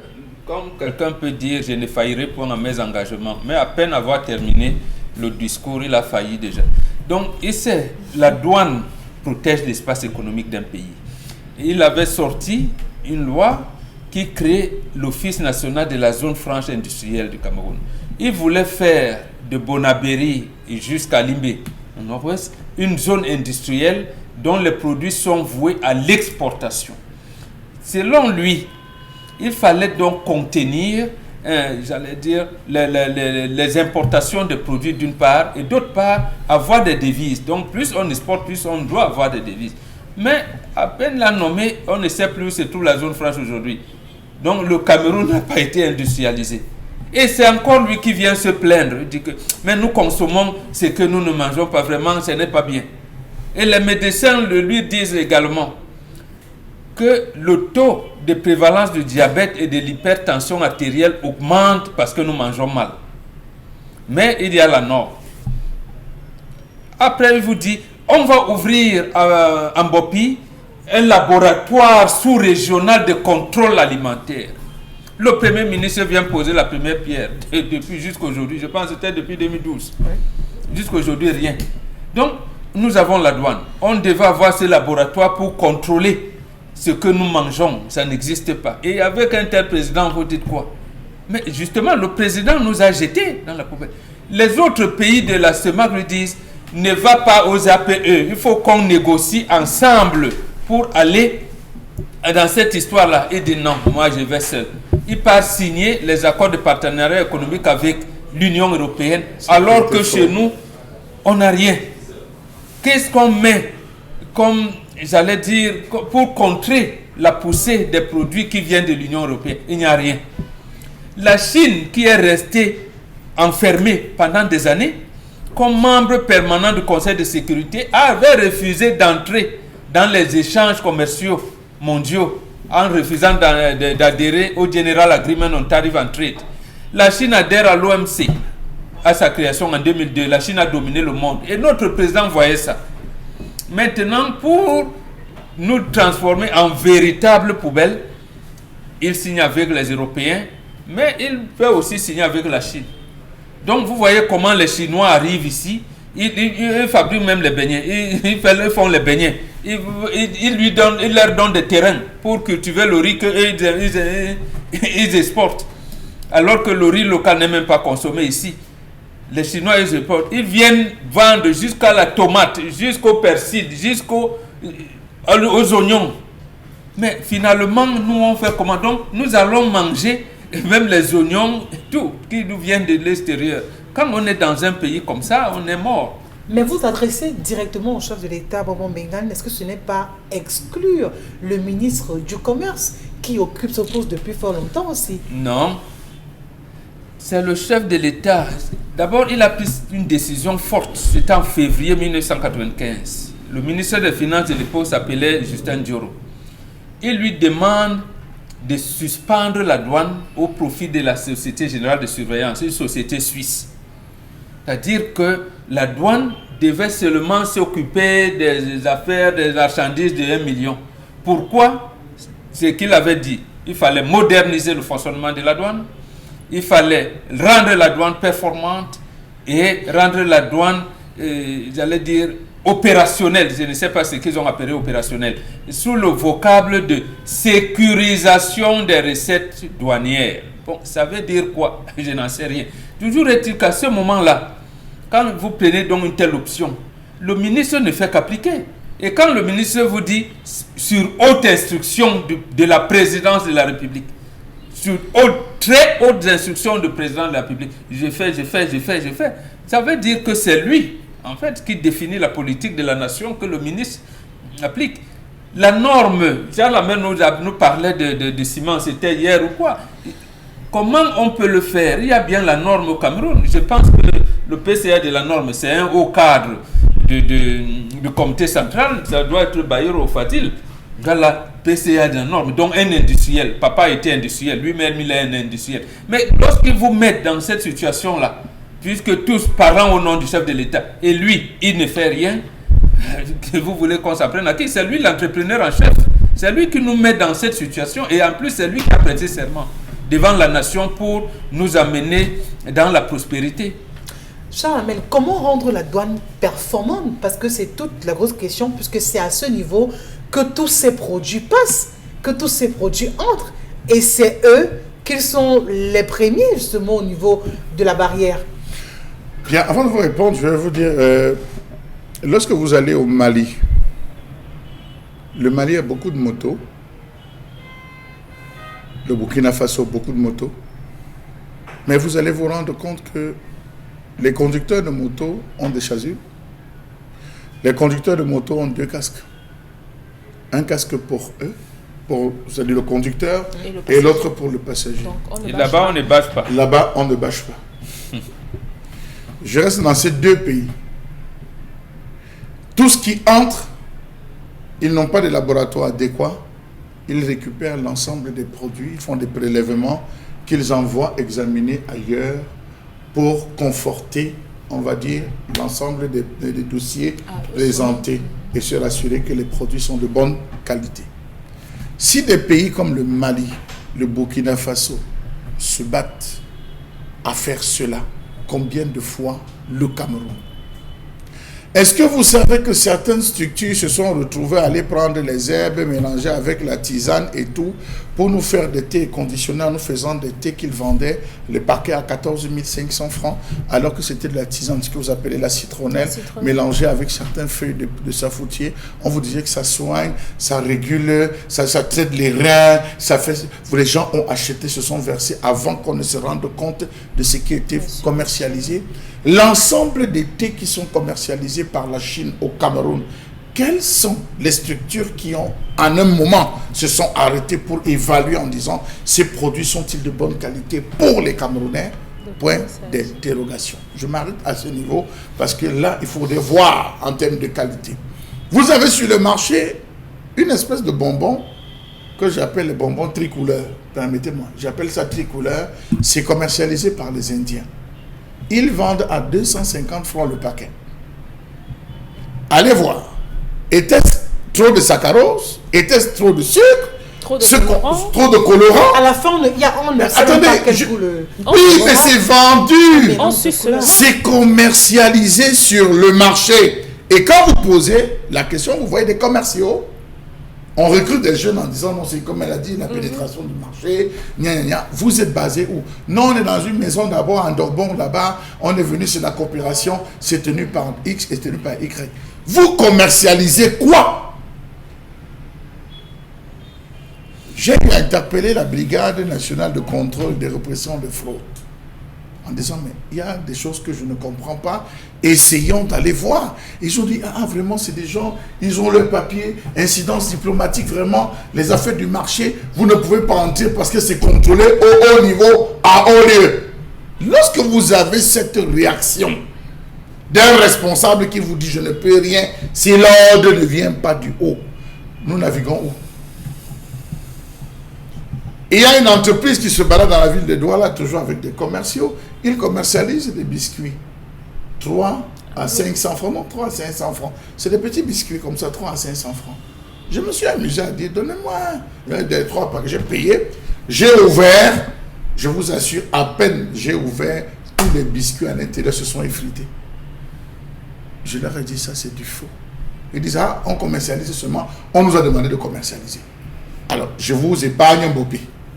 Ouais. Je vous épargne le tronçon Mbopi, c'est-à-dire Carrefour, Agip, jusqu'à Mbopi, douche, comment vous appelez ça, Dalip, pour voir le nombre de jeunes qui se baladent, vendant et des bonbons, vendant et des jus, vendant et ceci. Vous allez vous rendre compte que... Et parfois, la date de péremption, on est au Cameroun, on commercialise du n'importe quoi. Je dis bien du n'importe quoi au Cameroun. Les Camerounais consomment, vous rentrez à la maison, vous commencez avec des maux de ventre. Maux de ventre, douleur. Vous partez, on dit non, c'est sûr que c'est les verres. Tu te dis par là, c'était quand? Non, je ne me rappelle même plus. On achète les médicaments des verres. Vous prenez, vous commencez à consommer. Après, on dit non, mais quand ça persiste, c'est sûr que c'est les amibes. Vraiment, va acheter un truc pour les amibes. Vous commencez l'automédication. C'est au moment où vous ne parvenez plus à faire la rétention, ça ne se passe, on vous amène à l'hôpital, on vous parle d'une intoxication. Remontez maintenant la chaîne des causes. Sera difficile parce qu'entre-temps, vous avez pris une succession de médications. On va mettre sur le compte de l'automédication alors que c'est la consommation des produits qui ne sont pas de bonne qualité. Rappelez-vous de l'affaire des maquereaux chinois. Rappelez-vous que si les médecins ne se levaient pas sur cette affaire de maquereaux sans goût, si les médecins ne se levaient pas, vous voyez un poisson volumineux, vous allez déguster. Mais mon Dieu, vous allez déguster, vous vous rendez compte, le Cameroun accueille, je ne sais pas si c'est les règles d'hospitalité, excusez-moi, mais vraiment cette hospitalité commence à être nauséeuse, nauséabonde pour les Camerounais. À Kribi, nous avons des enfants qui sont décédés parce qu'ils ont consommé les biscuits. À Yaoundé, vous avez des enfants qui sont décédés. Je pense que les brigades, le ministre du Commerce devrait acheter des brigades pour contrôler la qualité des produits qui sont commercialisés. Je vous épargne les brocantes parce qu'on a déjà suffisamment parlé des brocantes. Vous achetez parfois des produits à brocantes, c'est des asticots. C'est des asticots, oui, ils commercialisent tout. Est-ce que la brocante est une supérette? Est-ce que la brocante est une boulangerie? Où on vous sort des croissants, on vous dit que non, le propriétaire, il passait, c'était en solde, on vendait 1 euro, je ne sais pas combien de cents, il a acheté pour pouvoir commercialiser. En tant que le consommant pose déjà problème, puisque le temps d'achat, de l'autre côté, vous achetez des croissants ou des biscuits, je ne sais pas quoi, on les met dans des voitures, parfois c'est empilé dans des sacs de vêtements, ça prend tellement de temps pour arriver ici, le temps de dédouaner, que ça puisse être sur le marché et tout. Vraiment. Dans la préparation de cette chronique, on est arrivé jusqu'au port. On nous a fait comprendre qu'il y a tout un réseau au port et que ce marché se chiffre environ à 1 milliard de francs CFA l'an, ce marché noir des produits avariés, riz avariés, parce qu'il y a des conteneurs, lorsque ça arrive, les responsables qui vérifient les avariés et tout et consorts, lorsqu'on arrive, on demande de faire sortir. C'est tout un autre marché qui est piloté par des individus véreux. Dans ce port, on sort, il y a des gens qui viennent récupérer ces marchandises, ils ont toutes les stratégies pour faire sortir du port, ça sort du port, il y a une équipe qui falsifie la date de péremption, lorsqu'on a falsifié, il y a une autre qui part revoir dans les marchés des grossistes, dont la spécialité n'est que d'empoisonner et de tuer les Camerounais. Ils récupèrent et ils revendent donc à ces jeunes enfants. Vous voyez la chaîne, ils revendent à ces petits revendeurs qui se retrouvent dans les rues à vous proposer 3 fourrés à 1000. Oui, vous me direz certainement que pourquoi les Camerounais achètent, mais bon, on vient de vous le dire. On a paupérisé tellement les Camerounais à tel niveau que vous voulez vous offrir quelque chose, mais vous n'avez pas la possibilité de le faire. Mais ce que vous avez, on fait tout pour vous mettre. Regardez quand vous allez, par exemple, au Kanyabasi acheter. On vous dit, monsieur, vous êtes venu acheter un câble, voici le bon. Voici le très bon, voici le moyen et voici le faux. Tu dis que tu as combien? Tu dis que grand, vraiment, fais toucher 2000 et bon, prends celui-ci. Ça ne va pas mettre long, mais prends celui-ci. Prends quand même. Vous avez des la précarité ambiante dans laquelle se trouve. C'est ce que vous m'avez expliqué tout à l'heure, qu'on nous a poussé à l'intérieur, on nous a poussé dans cette pauvreté. Vous avez des voitures qui brûlent. Vous avez un chauffeur, vous l'envoyez acheter des câbles. Vous avez des soucis avec votre véhicule, vous l'envoyez payer. Il arrive là-bas, vous donnez à votre chauffeur 5 000. Il vient dire que non, celui-ci c'est 13 000, celui-ci c'est 8 000 et celui-ci c'est 4 000. Tu choisis quoi? Il dit que non, j'ai 5 000, je vais avoir le moyen. On dit que non, on peut pas. Il prend sur les 4 000, il met 1000 francs dans la poche, il vient gérer votre affaire à la maison. Voilà sur à quoi on est arrivé. Pourquoi est-ce qu'on ne peut pas commercialiser, quel que soit le prix des bons produits, comme le disait un bonbon? à une époque, les mokas glacés et consorts, vraiment c'était importé, ça avait son prix. Pourquoi tout ce qui est importé va être moins cher par rapport à la production Ou encore locale? encourager la production locale, encourager ceux qui sont d'ici, encourager la production, encourager ou encore construire dans des zones industrielles, permettre à tous ceux-ci de pouvoir se réjouir aussi de ça. Nous avons des Camerounais qui se battent à faire des biscuits. Nous avons des Camerounais qui se battent à faire des chocolats. Nous avons des Camerounais qui se battent, qui sont sortis de l'université de Ngaoundéré a produit des bonbons au café, bonbons à ceci. Pourquoi l'État ne mettrait pas des moyens et des fonds à ces jeunes garçons de pouvoir développer leur structure, développer les petites usines pour pouvoir pousser le bouchon très loin? Non, on préfère tuer parce qu'on sait que celui qui est en train d'arriver, ou c'est les Indiens vont donner une caution de temps, une caution de X, ils vont investir le marché, tant pis pour ceux qui vont mourir. Voilà là où on va dans ce pays. Aujourd'hui, qu'est-ce qu'on fait, Dominique Audrey, justement, pour stopper la commercialisation de ces produits? Non, avant peut-être que Dominique Audrey, la solution, on connaît. Soit le président de la République démissionne, soit on change tout le système. C'est possible? Il doit démissionner, non, pour moi, c'est pas possible. Mais je vous dis, il avait un ministre aujourd'hui décédé par son âme, Amadioda Adjouti, ministre des Pêches et de l'élevage de l'industrie animale. Il dit à Amadioda, est-ce qu'on peut faire des bronzes? Non, faites-moi une étude pour faire, comment on l'appelle, un abattoir. Amadioda dit, c'est ma spécialité. L'abattoir, ce n'est pas le mouroir des bœufs et des chèvres. L'abattoir, c'est cela, mais on peut y faire des produits dérivés comme les cornes-bœufs, un certain nombre de choses et tout. On peut en faire. On fait des études. On envoie même les médecins, les vétérinaires se former à Nancy. Je connais même la date et le nombre de médecins qui y sont. Ils devraient fabriquer les yaourts et le lait. Le yaourt camerounais devait s'appeler Kosam. Quand vous entendez le nom de Kosam là. Mais le même Amadioda, quand il vient dire que monsieur le chef d'État, c'est fini, et on veut... Il a dit, bon, laisse d'abord, laisse. Donc, vous avez Amadioda lui-même, son ministre, qui dit, mais vous avez oublié, vous m'avez demandé je t'ai dit de laisser. Donc, vous voyez, donc, en fait, c'était pourquoi vous dites, le centre universitaire de Ngaoundéré était spécialisé dans l'agro-industrie. Le centre universitaire de Tchang, vous formez les techniciens dans l'agriculture jusqu'au niveau de l'ingénieur. C'est comme ça qu'on voulait prendre pour contenir et l'exode rural et ce que vous avez dit tout à l'heure, la création des industries, surtout un pays qui a atteint son autosuffisance alimentaire. Mais on est venu tuer ça tout un jour. Vous voyez qu'un président il donne des instructions au gouvernement qui les applique et il vous dit laissez.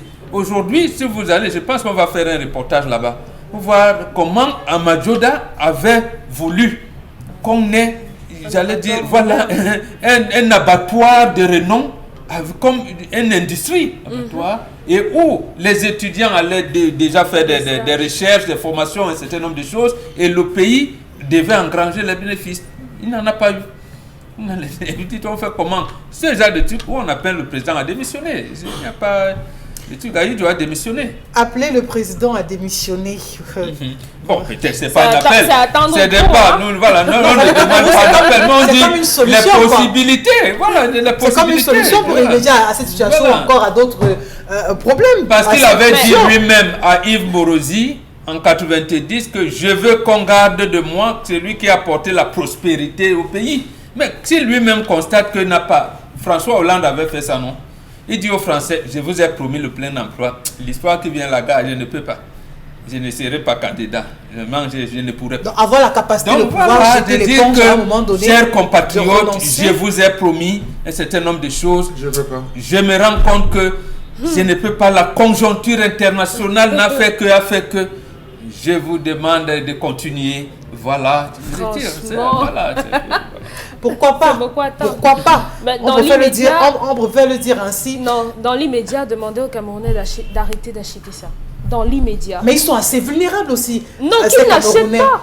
Au lieu d'acheter ces jus-là à 600 francs, la palette de 6 jus à 600 francs, achetez des ananas et faites des jus naturels à vos enfants. Ils ne sont pas obligés de prendre les boissons. Et maintenant, il n'y a pas le lait. C'est qu'on vend là comme lait. C'est aliment concentré, sucré à base de lait. Mais les gens pensent que c'est le lait. Comment les gens se ruent sur ces produits dérivés et qui disent que ok d'accord c'est le lait qu'on boit tout le matin. Mais il faut lire. Et on donne le mot plus petit. qui ne sont même pas encore à l'âge de consommer ce type de produit. On est mort depuis. Bon, c'est vrai aussi morts, qu'on est mort depuis. Allez, on va faire un clin d'œil à l'instant à notre partenaire Constellamine qui est avec nous ce matin pour nous parler du tapis de Brest. Sera juste après ceci. Vous aimez le bon goût de la cuisson sur le grill, mais vous détestez lorsque vos aliments restent collés à la grille? Plus maintenant, avec le nouveau tapis de grill anti-adhésif Yoshi infusé avec du cuivre. Les chefs préfèrent cuisiner avec du cuivre parce qu'il chauffe rapidement et uniformément. Pas de point chaud de flambée, juste des plats juteux et tendres avec cette saveur grillée. Et puis, le grill reste propre. Et regardez, des marques de grill parfaites en plus. Incroyable! Il est presque impossible de nettoyer un grill recouvert de fromage, mais le tapis anti-adhésif Yoshi rend le nettoyage facile. Griller du poisson feuilleté et tendre, facile à retourner. Des burgers juteux qui ne sont pas émiettés. Et regardez ceci, oignons grillés, poivrons, champignons, pommes de terre, rien ne passe entre les mailles avec le tapis. Il vous permet de griller vos aliments de façon uniforme et le grill reste propre. Ces grilles de camping sont dégoûtantes. Avec notre tapis anti-adhésif, les aliments ne touchent pas à la grille. Utilisez-le au four, au fond de vos plats. Ils resteront propres et les aliments ne colleront pas et glisseront comme par magie. Et il est lavable au lave-vaisselle. Constellamine, bonjour à vous et bienvenue. Alors bonjour à vous, bonjour à tous les téléspectateurs de cette émission et bonjour à tous les clients et partenaires du concept Salaka, votre concept de communication et de vente sur les antennes de Kinos Radio et Télévision. C'est le seul concept qui met un accent sur la qualité, c'est le seul concept qui met un accent sur le client qui est un véritable partenaire. Raison pour laquelle ce matin je reviens avec une très bonne nouvelle, chers téléspectateurs. Alors ils sont nombreux à attendre. Qu'est-ce qu'il va nous dire encore ce matin? Qu'est-ce qu'il va présenter comme bonne nouvelle ce matin? Ah ben oui, je tiens déjà à remercier tous les clients qui nous ont fait confiance pendant le mois de juillet à l'occasion de l'opération Buy One Take Two sur les tapis de braise, encore appelé en anglais en français tapis for breza. En espagnol, ça s'appelle tapis nyabumbasue. En allemand, ça s'appelle tapis à pont. C'est ça l'allemand. Hein, c'est ça l'allemand, tapis à pont. C'est ça qu'on appelle ça en allemand. Donc ceux qui veulent douter, allez appeler en allemand, il va vous dire que ce que j'ai dit c'est vrai. Ça s'appelle tapis à pont en allemand. En espagnol, ça s'appelle tapis nyabumbasui. Donc chers téléspectateurs, ce matin, je reviens avec une bonne nouvelle. Je reviens avec, vous l'aviez demandé, vous l'aviez réclamé, vous avez été nombreux à appeler le concept Salaka. Vous aviez été nombreux à dire que non, je n'avais pas le temps, je n'avais pas l'argent de venir au magasin en juillet. J'ai besoin également de profiter de cette opération Buy One Take Two parce que le tapis de braise est nyanga, le tapis de braise est ndolé, le tapis de braise est stylé, raison pour laquelle je vous offre encore jusqu'à la fin du mois d'août l'opération 1 acheté, 1 offert. Oui, je dis bien 1 acheté, 1 offert sur le tapis de braise. Oui, quand vous achetez un tapis de braise au magasin 1001 tapis en face du Palais d'Ika, vous bénéficiez d'un second tapis de braise gratuitement. Et je rappelle que le stock, il est très limité. Ah ben oui, hein. Donc cette fois-ci, on n'a pas assez de tapis de braise réservés à cette promotion-là. Donc soyez intelligents, soyez malins. Venez au tapis de braise et profitez de cette opération Buy One Take Two. Du côté bien sûr du magasin 1001 tapis jusqu'à la fin du mois d'août. Pour dire tout simplement, mototenye sengalema tatan, basango na banyango, wapula te bumba makero, wapula te bumba nyomo, wapula te bumba nyamangwa, wapula te bumba wuba, yande au magasin 1001 tapis. Et banjana, diben in tapis de braise, ba belemona tapis de braise, ba belemona tapis for braise.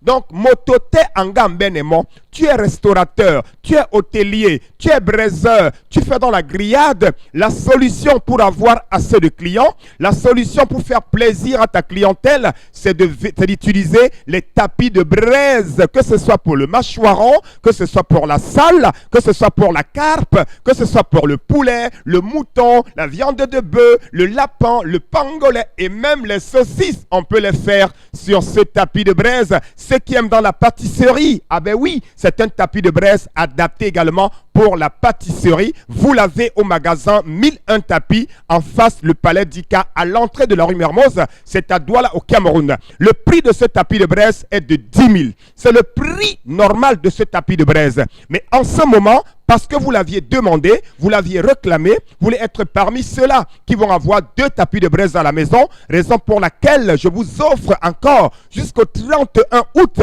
vous achetez un tapis de braise à 10 000, le second vous est offert gratuitement. Parlons des modalités de livraison, ceux qui ont besoin. Voilà, merci donc pour sortir les modalités de livraison. Vous voulez commander le tapis de braise. Quel que soit l'article à commander au magasin 1001 tapis, les numéros de téléphone, vous les avez. Appelez directement le concept Salaka et passez votre commande. On a des représentants à Yaoundé, à Bafoussam, en Côte d'Ivoire, au Gabon, chargés de faire la livraison des articles du concept Salaka. Ceux qui sont à Douala, qui n'ont pas le temps de venir à 1001 tapis, appelez. On livre dans tout le Cameroun et dans certains pays africains. Choisis le concept Salaka, c'est choisir la qualité, les prix et surtout la garantie. Merci beaucoup et bienvenue au magasin 1001 tapis à Douala au Cameroun. Un tapis acheté, le second vous est offert gratuitement. Merci à vous, Consti Lamine, voilà, de nous rendre visite encore ce matin. Et oui, à vous, il reste simplement d'acheter aussi à votre tapis de braise en suivant tout simplement ces directives. On poursuit le programme en prenant à l'instant quelques réactions, voilà, par message de tous nos différents téléspectateurs qui ont donc choisi cette voie pour pouvoir donner leur point de vue, que ce soit par rapport à la colère sur la commercialisation de ces produits avariés au Cameroun ou encore par rapport à l'histoire du jour. Dominique Audrey Oyengelek, c'est à vous. Oui, on a le message de Quentin Likeng de Lokbaba qui nous dit que nous avons des entreprises qui entretiennent ce business parlant de la colère et les agents de contrôle le savent bien, mais gardent le silence par des enveloppes qu'ils reçoivent. Il y en a plein comme ça dans la zone industrielle de Douala. Et pour l'histoire du jour, la jeune femme doit porter le problème auprès de sa belle famille, se consacrer au bien-être de ses enfants pour qu'ils ne copient pas la paresse. Elle n'est pas avec ses enfants, malheureusement. Si elle va les avoir même un jour encore. Elle ne les aura plus. Elle ne les aura plus. C'est fini. Plus du tout. Plus du tout. Parce que si son beau-père a pu financer un mariage de 1000 personnes avec tout ce que ça comporte, comment est-ce que leur non, mais c'est pas comme si vous avez vendu aux enfants. Vous n'avez pas demandé qu'on vous enlève vos enfants aussi. Non, mais le grand-père estime qu'ils ne peuvent pas. Ils seront comme leur père. Gâtés comme leur père. Non, l'internaute dit que c'est le faire dans sa belle famille. Il peut revendiquer ses enfants, il les aura. Ça veut dire que les moyens pacifiques jusqu'ici restent le meilleur recours, Charles.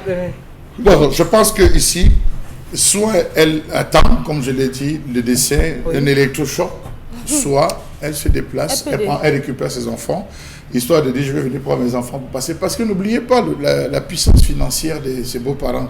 Ils ont une puissance financière à tout écraser, à tout écraser. Donc, est-ce qu'ils avaient juste besoin d'une fille qui allait venir donner des enfants pour assurer les descendances et après la chasser? On peut tout faire comme ça, après la dégager, hein. Lui dit tout simplement, bon, on voulait juste prouver qu'il peut faire des enfants, il peut faire des enfants, sinon ça ne sert plus à rien. La preuve commençait à l'emmerder, posons des actions pour la fatiguer et après elle s'en va. Mais c'est assez cruel. On rappelle quand même qu'il y a le numéro qui vous permet, ou encore via lequel vous pouvez envoyer vos différentes réactions. C'est le numéro qui s'affiche au bas de l'écran. Voilà, on poursuit avec vous. Elle peut même décéder avant ses beaux-parents. Donc, ce message, oui, bonjour le plateau, je vous supplie de dire au peuple, bien sûr. Parce qu'elle peut rester là que non, j'attends que mon beau-père meure, j'attends que mon beau-père meure. Oui, tranquille. Et elle meurt avant. Hein, vraiment. Donc, merci de dire au peuple de penser d'abord à sa santé avant n'importe quel achat. Car il vaut mieux dépenser 5 000 francs dans une marmite que sur un lit d'hôpital. Ici à Tchang, il y a un magasin qui vend le lait en poudre. On ne donnera pas la marque, venant des pays arabes et le fait au vu et au su de tous sans être inquiété, trompant la vigilance des clients qui ne prennent pas le temps de contrôler la date de péremption sur cette boîte. Le message nous vient de la ville de Tchang. Ça veut dire qu'à un moment donné, il faut également qu'on éduque la population. Parce que moi, je sais, il y a des personnes qui ont tellement du mal à regarder lorsqu'ils achètent un produit, la date de péremption. Lorsqu'on vous parle d'un programme d'assassinat collectif des populations camerounaises, vous avez l'impression que non, c'est une vue de l'esprit. Nous avons la douane à un département d'inspecteurs vérificateurs. Ouais. Charles Amel a parlé tout à l'heure du ministère du Commerce qui a tout un service de brigade de contrôle de répression des fraudes. Et le ministère a des démembrements à partir d'ailleurs des arrondissements. Mais même s'il n'atteint pas tous les arrondissements, tous les 58 départements ont un démembrement du ministère en charge du commerce. Et ils ont ce service-là, les dispositions. Ils ne font rien. La gendarmerie, la police et la mairie, la municipalité, ils sont là pour regarder les problèmes d'hygiène, ainsi de suite, ainsi de suite. On ne fait rien. Donc quand vous venez acheter du lait, vous venez, vous dites, maman m'a envoyé acheter du lait, ou même si c'est vous-même, quand vous venez, est-ce que vous avez le temps de le faire? Justement, il faut attirer l'attention pour ça. Donc, vous venez, vous prenez, vous marchez, vous prenez. Et même ces gens, ces commerçants véreux, ils arrivent même des fois de changer la date de péremption qui est sur le truc. Qui peut nous protéger? Il n'y a que ces personnes-là. Et on les paye. C'est les impôts des Camerounais qui les payent d'ailleurs, mais ils vous laissent à la merci de toutes ces intempéries. C'est Dieu qui nous garde. Hein. Oui, bonjour. Ce garçon a besoin de Jésus dans sa vie. L'homme quittera son père et sa mère et s'attachera à sa femme et les deux deviendront un. Matthieu 19, verset 5. Faute de n'avoir pas obéi à ça, mal lui en a pris. Qu'il cherche un pasteur, qu'on le délivre de la paresse, un auditeur, un audit. Si on écrit BD, c'est Bouddha, c'est ça? Ok. Le message nous vient de Bouddha. Le Seigneur. Donc, il y a déjà des mondes de la paresse. Bien sûr. Les films fonctionnent bien dans ce pays. Et c'est ainsi qu'on va se retrouver en train d'avoir des fidèles d'un autre genre, dans des églises d'un autre genre, et qui justement par la suite... en train de prier le démon de la paresse. Oui, votre message. Un garçon déjà à 17-19 ans, normalement, ne doit plus aller prendre l'argent à son père pour acheter une ampoule parce que cela lui donne la paresse de travailler. Un garçon, voilà, il a répété le message. À 17-19 ans, on doit pouvoir être autonome. L'argent de beignet, tu fais tes économies. Même l'argent de beignet qu'on te donne, tu dois pouvoir faire tes économies. Bon. Chaque enfant qui naissait, le papa, lorsque l'enfant atteignait l'âge de 8 ans ou de 9 ans, le papa achetait un cabri, revenait dire à l'enfant, ce cabri c'est le tien, occupe-toi de lui. C'est l'enfant qui devait aller attacher la chèvre, le cabri le matin, le soir. À la jeune fille, on achetait... Malheur à toi si le cabri n'a pas mangé à 12 ans. Il n'a pas mangé, tu vas confirmer ce que le papa fera. À la jeune fille, on achetait les poulets. On jette les poules en disant que ouais, grand-mère, voilà tes poules. Nous, on souhaite manger ça en décembre. Bats-toi pour élever. La jeune fille, elle dort. La nuit, elle pas, elle regarde si la poule est couchée. Elle rentre, elle se couche. On est en train de préparer l'enfant à cela. Lorsque le garçon arrive, c'est les cobayes. On achète les cobayes. On achète. Écoutez, les lapins, on prépare. Pourquoi vous ne voulez pas revenir aux pratiques ancestrales des Bantous? Aux fondamentaux. On dit que c'est notre époque, c'est vieillot. Bonjour le plateau. L'histoire du jour nous présente une mauvaise belle famille et un mari immature, indécis, femmelette, inapte. Il rend sa femme et ses enfants vulnérables à toutes sortes de dérives et cela va affecter les enfants. Que cette femme se détache et pense à son futur et celui de ses enfants. Si son mari l'aime, il va la chercher. Master de Yaoundé. Si son mari l'aime, il va peut-être la chercher. Mais s'il a toujours le poids de ses parents sur le dos... Non, peut-être c'est l'électrochoc qu'il lui faut. Que sa femme décide, par exemple, que moi, dans ma maison, je ne veux plus que ce soit ton père qui rationne. Je commence à vendre des œufs bouillis. Je commence à faire les beignets. Je commence à faire les croquettes. Je commence à rationner moi-même. Si c'est ton père, oui, je sais, je suis habituée. Si son beau-père rationne, je ne prépare pas. Si c'est comme ça que ta mère vient préparer ici, moi-même, je vais donc rationner chez moi. Vous savez comment ils causent à la maison? Quand ils sont couchés sur le lit, mon père a dit que c'est souillant. Comme tu donc on dit que c'est une carrière, c'est impossible alors. Je vous dis qu'on a moulé, vous avez suivi, on a moulé cet enfant à cette vie. Vous avez des enfants qui n'ont jamais touché la matière. Voici les vacances, non? On nous regarde, les gens nous regardent à la maison. Vous avez les enfants qui sont couchés, ils se lèvent, ils dorment. À 9h, ils se lèvent, ils disent, tu as fait le déjeuner. On va me manger pour aujourd'hui, Vous avez des enfants dans des maisons qui finissent de manger, ils abandonnent le plat sur la table. Il y a un enfant, il abandonne le plat sur la table, il passe à soi pour regarder la télé, c'est la maman qui débarrasse. Je prends même l'exemple sur l'école où on envoie les enfants. Voilà, ils ont appelé ça approche par compétence. APC. Les premiers élèves devaient faire le baccalauréat cette année. Vous savez comment on note l'approche par compétence? Non. On vous demande à un enfant de préparer le riz sauté. Quand l'enfant commence à dire « Je me suis réveillé, j'ai lavé la figure », on lui donne un point. J'ai pris le sac, je suis allé au marché, on donne un point. J'ai acheté le riz, la tomate, les trucs, on donne un point. L'enfant vient, il laisse le riz à la maison, il regarde la télé, il ne prépare pas le riz sauté. Il remet la copie, il a déjà 4 points. Alors il ne sait pas préparer le riz sauté. L'autre qui va dire, j'ai mis l'huile au feu, j'ai mis le truc, on ajoute. Personne n'a encore préparé le riz sauté, mais il passe. C'est comme ça qu'ils ont eu le bac. Bon, quand vous avez donc ces enfants comme ça, là, ils ont le bac, ils n'ont pas jamais pris la matière. Le bic, ils n'ont pas. Même ce qu'on leur met dans la tête, approche par compétence, il n'a jamais fait le riz sauté. Ah oui. Mais il passe le bac. Demain, quand vous allez lui dire faire le riz sauté, il va te regarder comme ça, comme si tu fais. Dans le système anglophone, voilà le système éducatif anglophone, là, chez les anglophones, j'ai vu des enfants de from 1, from 2, from 3. Quand ils font food and nutrition, c'est pratique. Qui vont préparer? C'est pratique. Il y a des réalités familiales qui font des réalités qu'on grandit dans des environnements où on n'est pas frotté à ce genre de choses. Où on vous dira mais souvent, on pose le problème de pouvoir inculquer cela à l'enfant. Ça veut dire que vous soyez d'une classe sociale plus élevée ou pas, il faut quand même dire à l'enfant, quand on se réveille le matin, voici ce qu'on fait. Même s'il y a une ménagère dans la maison, moi je vais pas de débarrasser. Il faut reprendre les mêmes propos de Dominique. Dominique, c'est une famille qui n'est pas normalement constituée. Charles même parlait des garçons qui ne savent pas manier la machette. Moi je dirais qu'il y a des garçons de 20 ans qui ne savent même pas changer les ampoules. Et lorsque vous enverrez l'enfant de cette dame, le fer, elle va te dire que moi j'ai peur que l'électricité frappe mon enfant. Malheureusement, c'est des familles qui ont des personnes qui ne sont pas normalement constituées parce qu'elles n'ont pas connu ça. Et elles ne perpétuent pas ce qu'on ne connaît pas. On ne saurait justement cette émission, si vous le permettez, sans faire un clin d'œil justement au ministre des Transports. 40 morts sur les routes en l'espace de 24 heures. Il y a les sanctions qui tombent.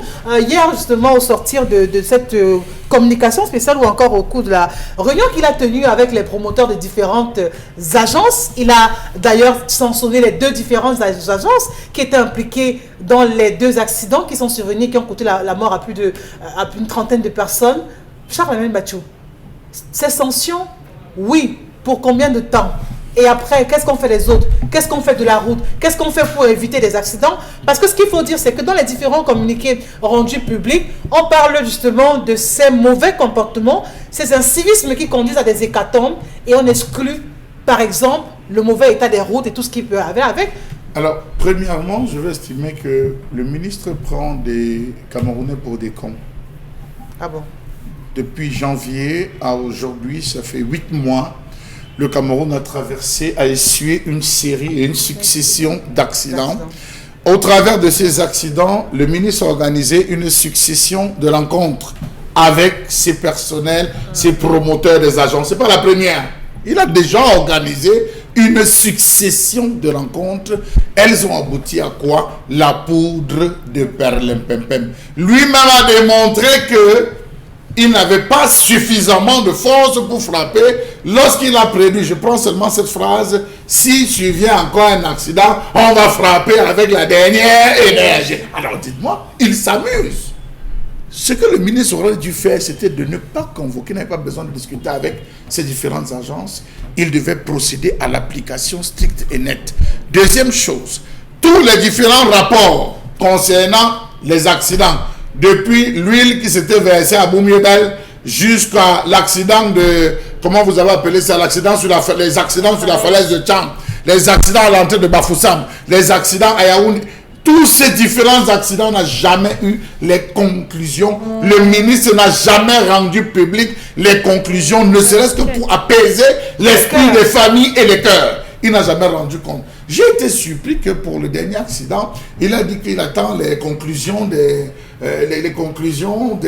enquêteurs. Il a rendu public les enquêtes aussi. Oui, ça j'ai été surpris de voir. Donc vous vous rendez compte que À ce niveau, on a comme l'impression qu'on est en train de s'amuser un peu avec la vie des Camerounais. Non, le ministre aurait dû faire sérieux. C'est le même ministre qui avait suspendu Avenir. C'est le même ministre qui, à moins de 3 mois, a levé la suspension d'Avenir, où le sultan a fait toute une messe, on a organisé une messe écuménique et tout. C'est ces jouets des interventions. C'est le même ministre qui avait suspendu l'agence générale. C'est le même ministre qui avait suspendu d'autres agents et qui a levé à moins de la date. On ne devrait plus s'arrêter à sanctionner. Bon, mon Bengan. Le ciel du Cameroun s'est obscurci. D'abord, le ministre, prenons un cas ailleurs pour vous montrer que le renouveau n'a plus de solution au problème. Le pasteur qui gère, comment l'appeler, la CONAC, il a dit qu'il n'a pas les moyens pour gérer, pour réguler la corruption au Cameroun. Il faut compris. Abrahams Egbe, qui est le président du conseil de l'ECAM, il dit qu'il ne peut pas, il ne sait pas comment on fait un fichier électoral crédible au Cameroun. Comment on peut organiser les élections crédibles au Cameroun. Il faut compris. Mais quand vous avez donc des accidents, vous pensez que les gens qui ne peuvent pas faire un fichier électoral ne peuvent pas organiser les élections crédibles. Les mêmes gens là vont réguler l'accident? Non, ils vont dire, on prie. Les camarades, les frères de Dominique Audrey, ils vont dire Jésus. Comme Jésus, ça ne suffit pas. Ils vont faire une écuménique, appeler leurs frères musulmans et tout. Non, de manière plus sérieuse, il n'y a plus de solution. Le problème maintenant, peut-être, c'est d'interpeller les conducteurs en leur disant, chers compatriotes, c'est mauvais. Adoptez la vitesse de la voiture à l'état de la route. Mais mieux vaut vivre dans la pauvreté, mais il faut quand même qu'on vive. Donc il faut attirer leur attention dessus. C'est nous tous qui sommes délaissés par le renouveau. Donc donnons-nous la main. En réalité, pourquoi on dit que le lit du pauvre est fécond? Parce que quand on est pauvre, on s'entraide. Nous sommes tous pauvres. Les bobos sont là-bas, ils prennent les avions, ils prennent plus de tout. Donc nous vraiment, c'est à vous que je m'adresse. Ce n'est pas le ministre, ne sait pas ce qu'il faut faire. On a des chauffeurs qui ont des soucis de vue. Ça, on a quel niveau là-bas? Non, ils ont arrêté ça, ils ont laissé. Donc c'est à vous, quand vous avez des problèmes de vue, dites là-bas que vous ne pouvez pas. Sinon... Aux auto-écoles également, il faudrait qu'on se pose. Cette réunion comment les gens obtiennent... Cette réunion aurait dû être une réunion conjointe. C'est-à-dire, on a le ministère des Travaux publics, on a le ministère des Transports qui sont assis, on a tous les gars, les services, la gendarmerie, la police. Non, ça devait être ouvert pour ce débat. Travailler en synergie. Le ministre Bokam a dit qu'ils sont venus dans la route pour chercher l'argent. Il a dit ça, que bon, quand il partait, que la prévention routière a rapporté 2,5 milliards. Bon, Galas et Toga ne veut pas nous donner les chiffres. Mais je ne sais pas, lui aussi ne parle pas de sécurité routière. Il est toujours dans la prévention routière. On flash, tu donnes 10 000. On va, tu donnes 25 000. Bon, ils ne sont pas pour éviter des accidents. Sinon, ils auraient, comme vous avez dit, Chalamel, fait des enquêtes et se rendre compte que voici ce qui cause souvent les accidents. Il faut donc réguler de cette manière. Mais ils n'en parlent pas. Parce que si ça avait fait la route est là pour donner l'argent. S'il avait fait une réunion conjointe, on aurait sorti la cartographie des différents axes. On aurait pris la cartographie, l'axe Douala-Yaoundé, la cartographie, l'axe Douala-Yaoundé-Bafoussam, on aurait sorti ces différentes cartographies. On a vu ce ministre des Travaux publics aller quand même du côté de la falaise de Tcham. Non, c'est la poudre de perle. Rendez-vous là-bas, vous allez voir, c'est les Dodan. Un ministre va visiter comment on met les Dodan. Vous aussi. Comment on voit des choses comme ça. On va saluer notre partenaire cette fois, c'est justement avec Premier Loto.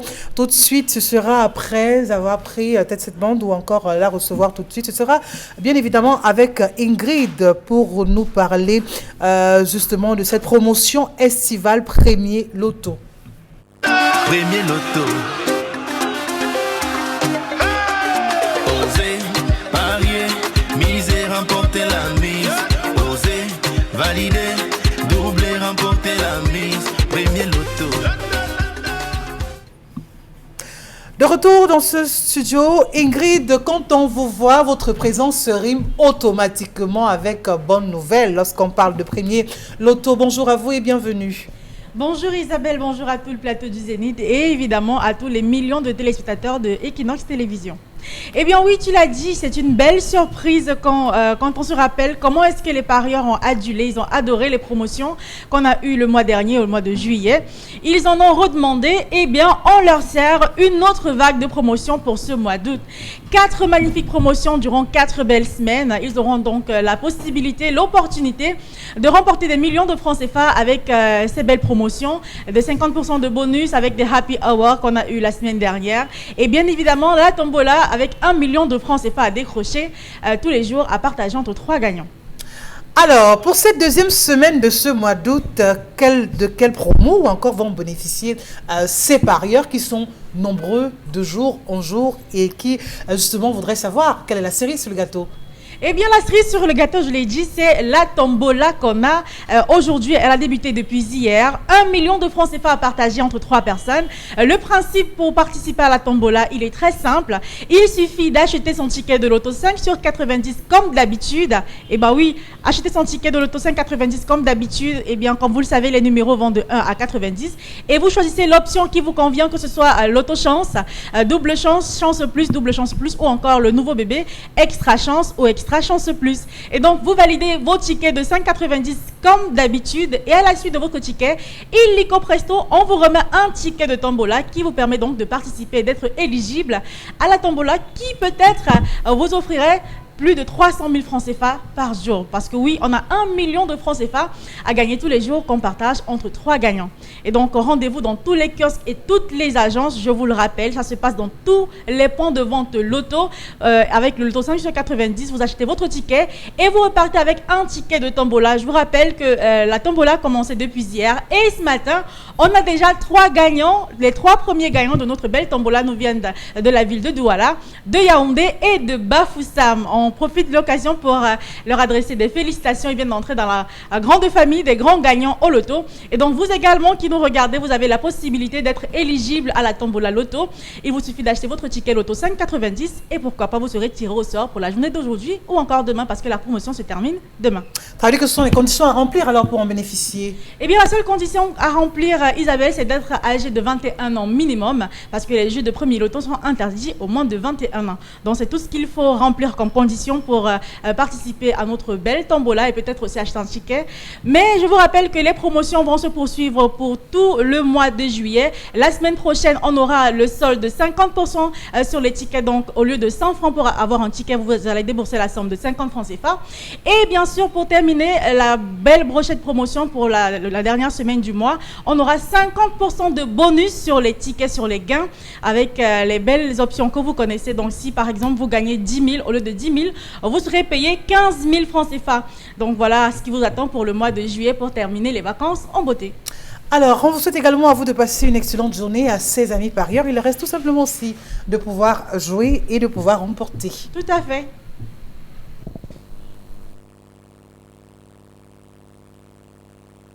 Premier loto. Oser, parier, miser, remporter la mise. Oser, valider, doubler, remporter la mise. Premier loto.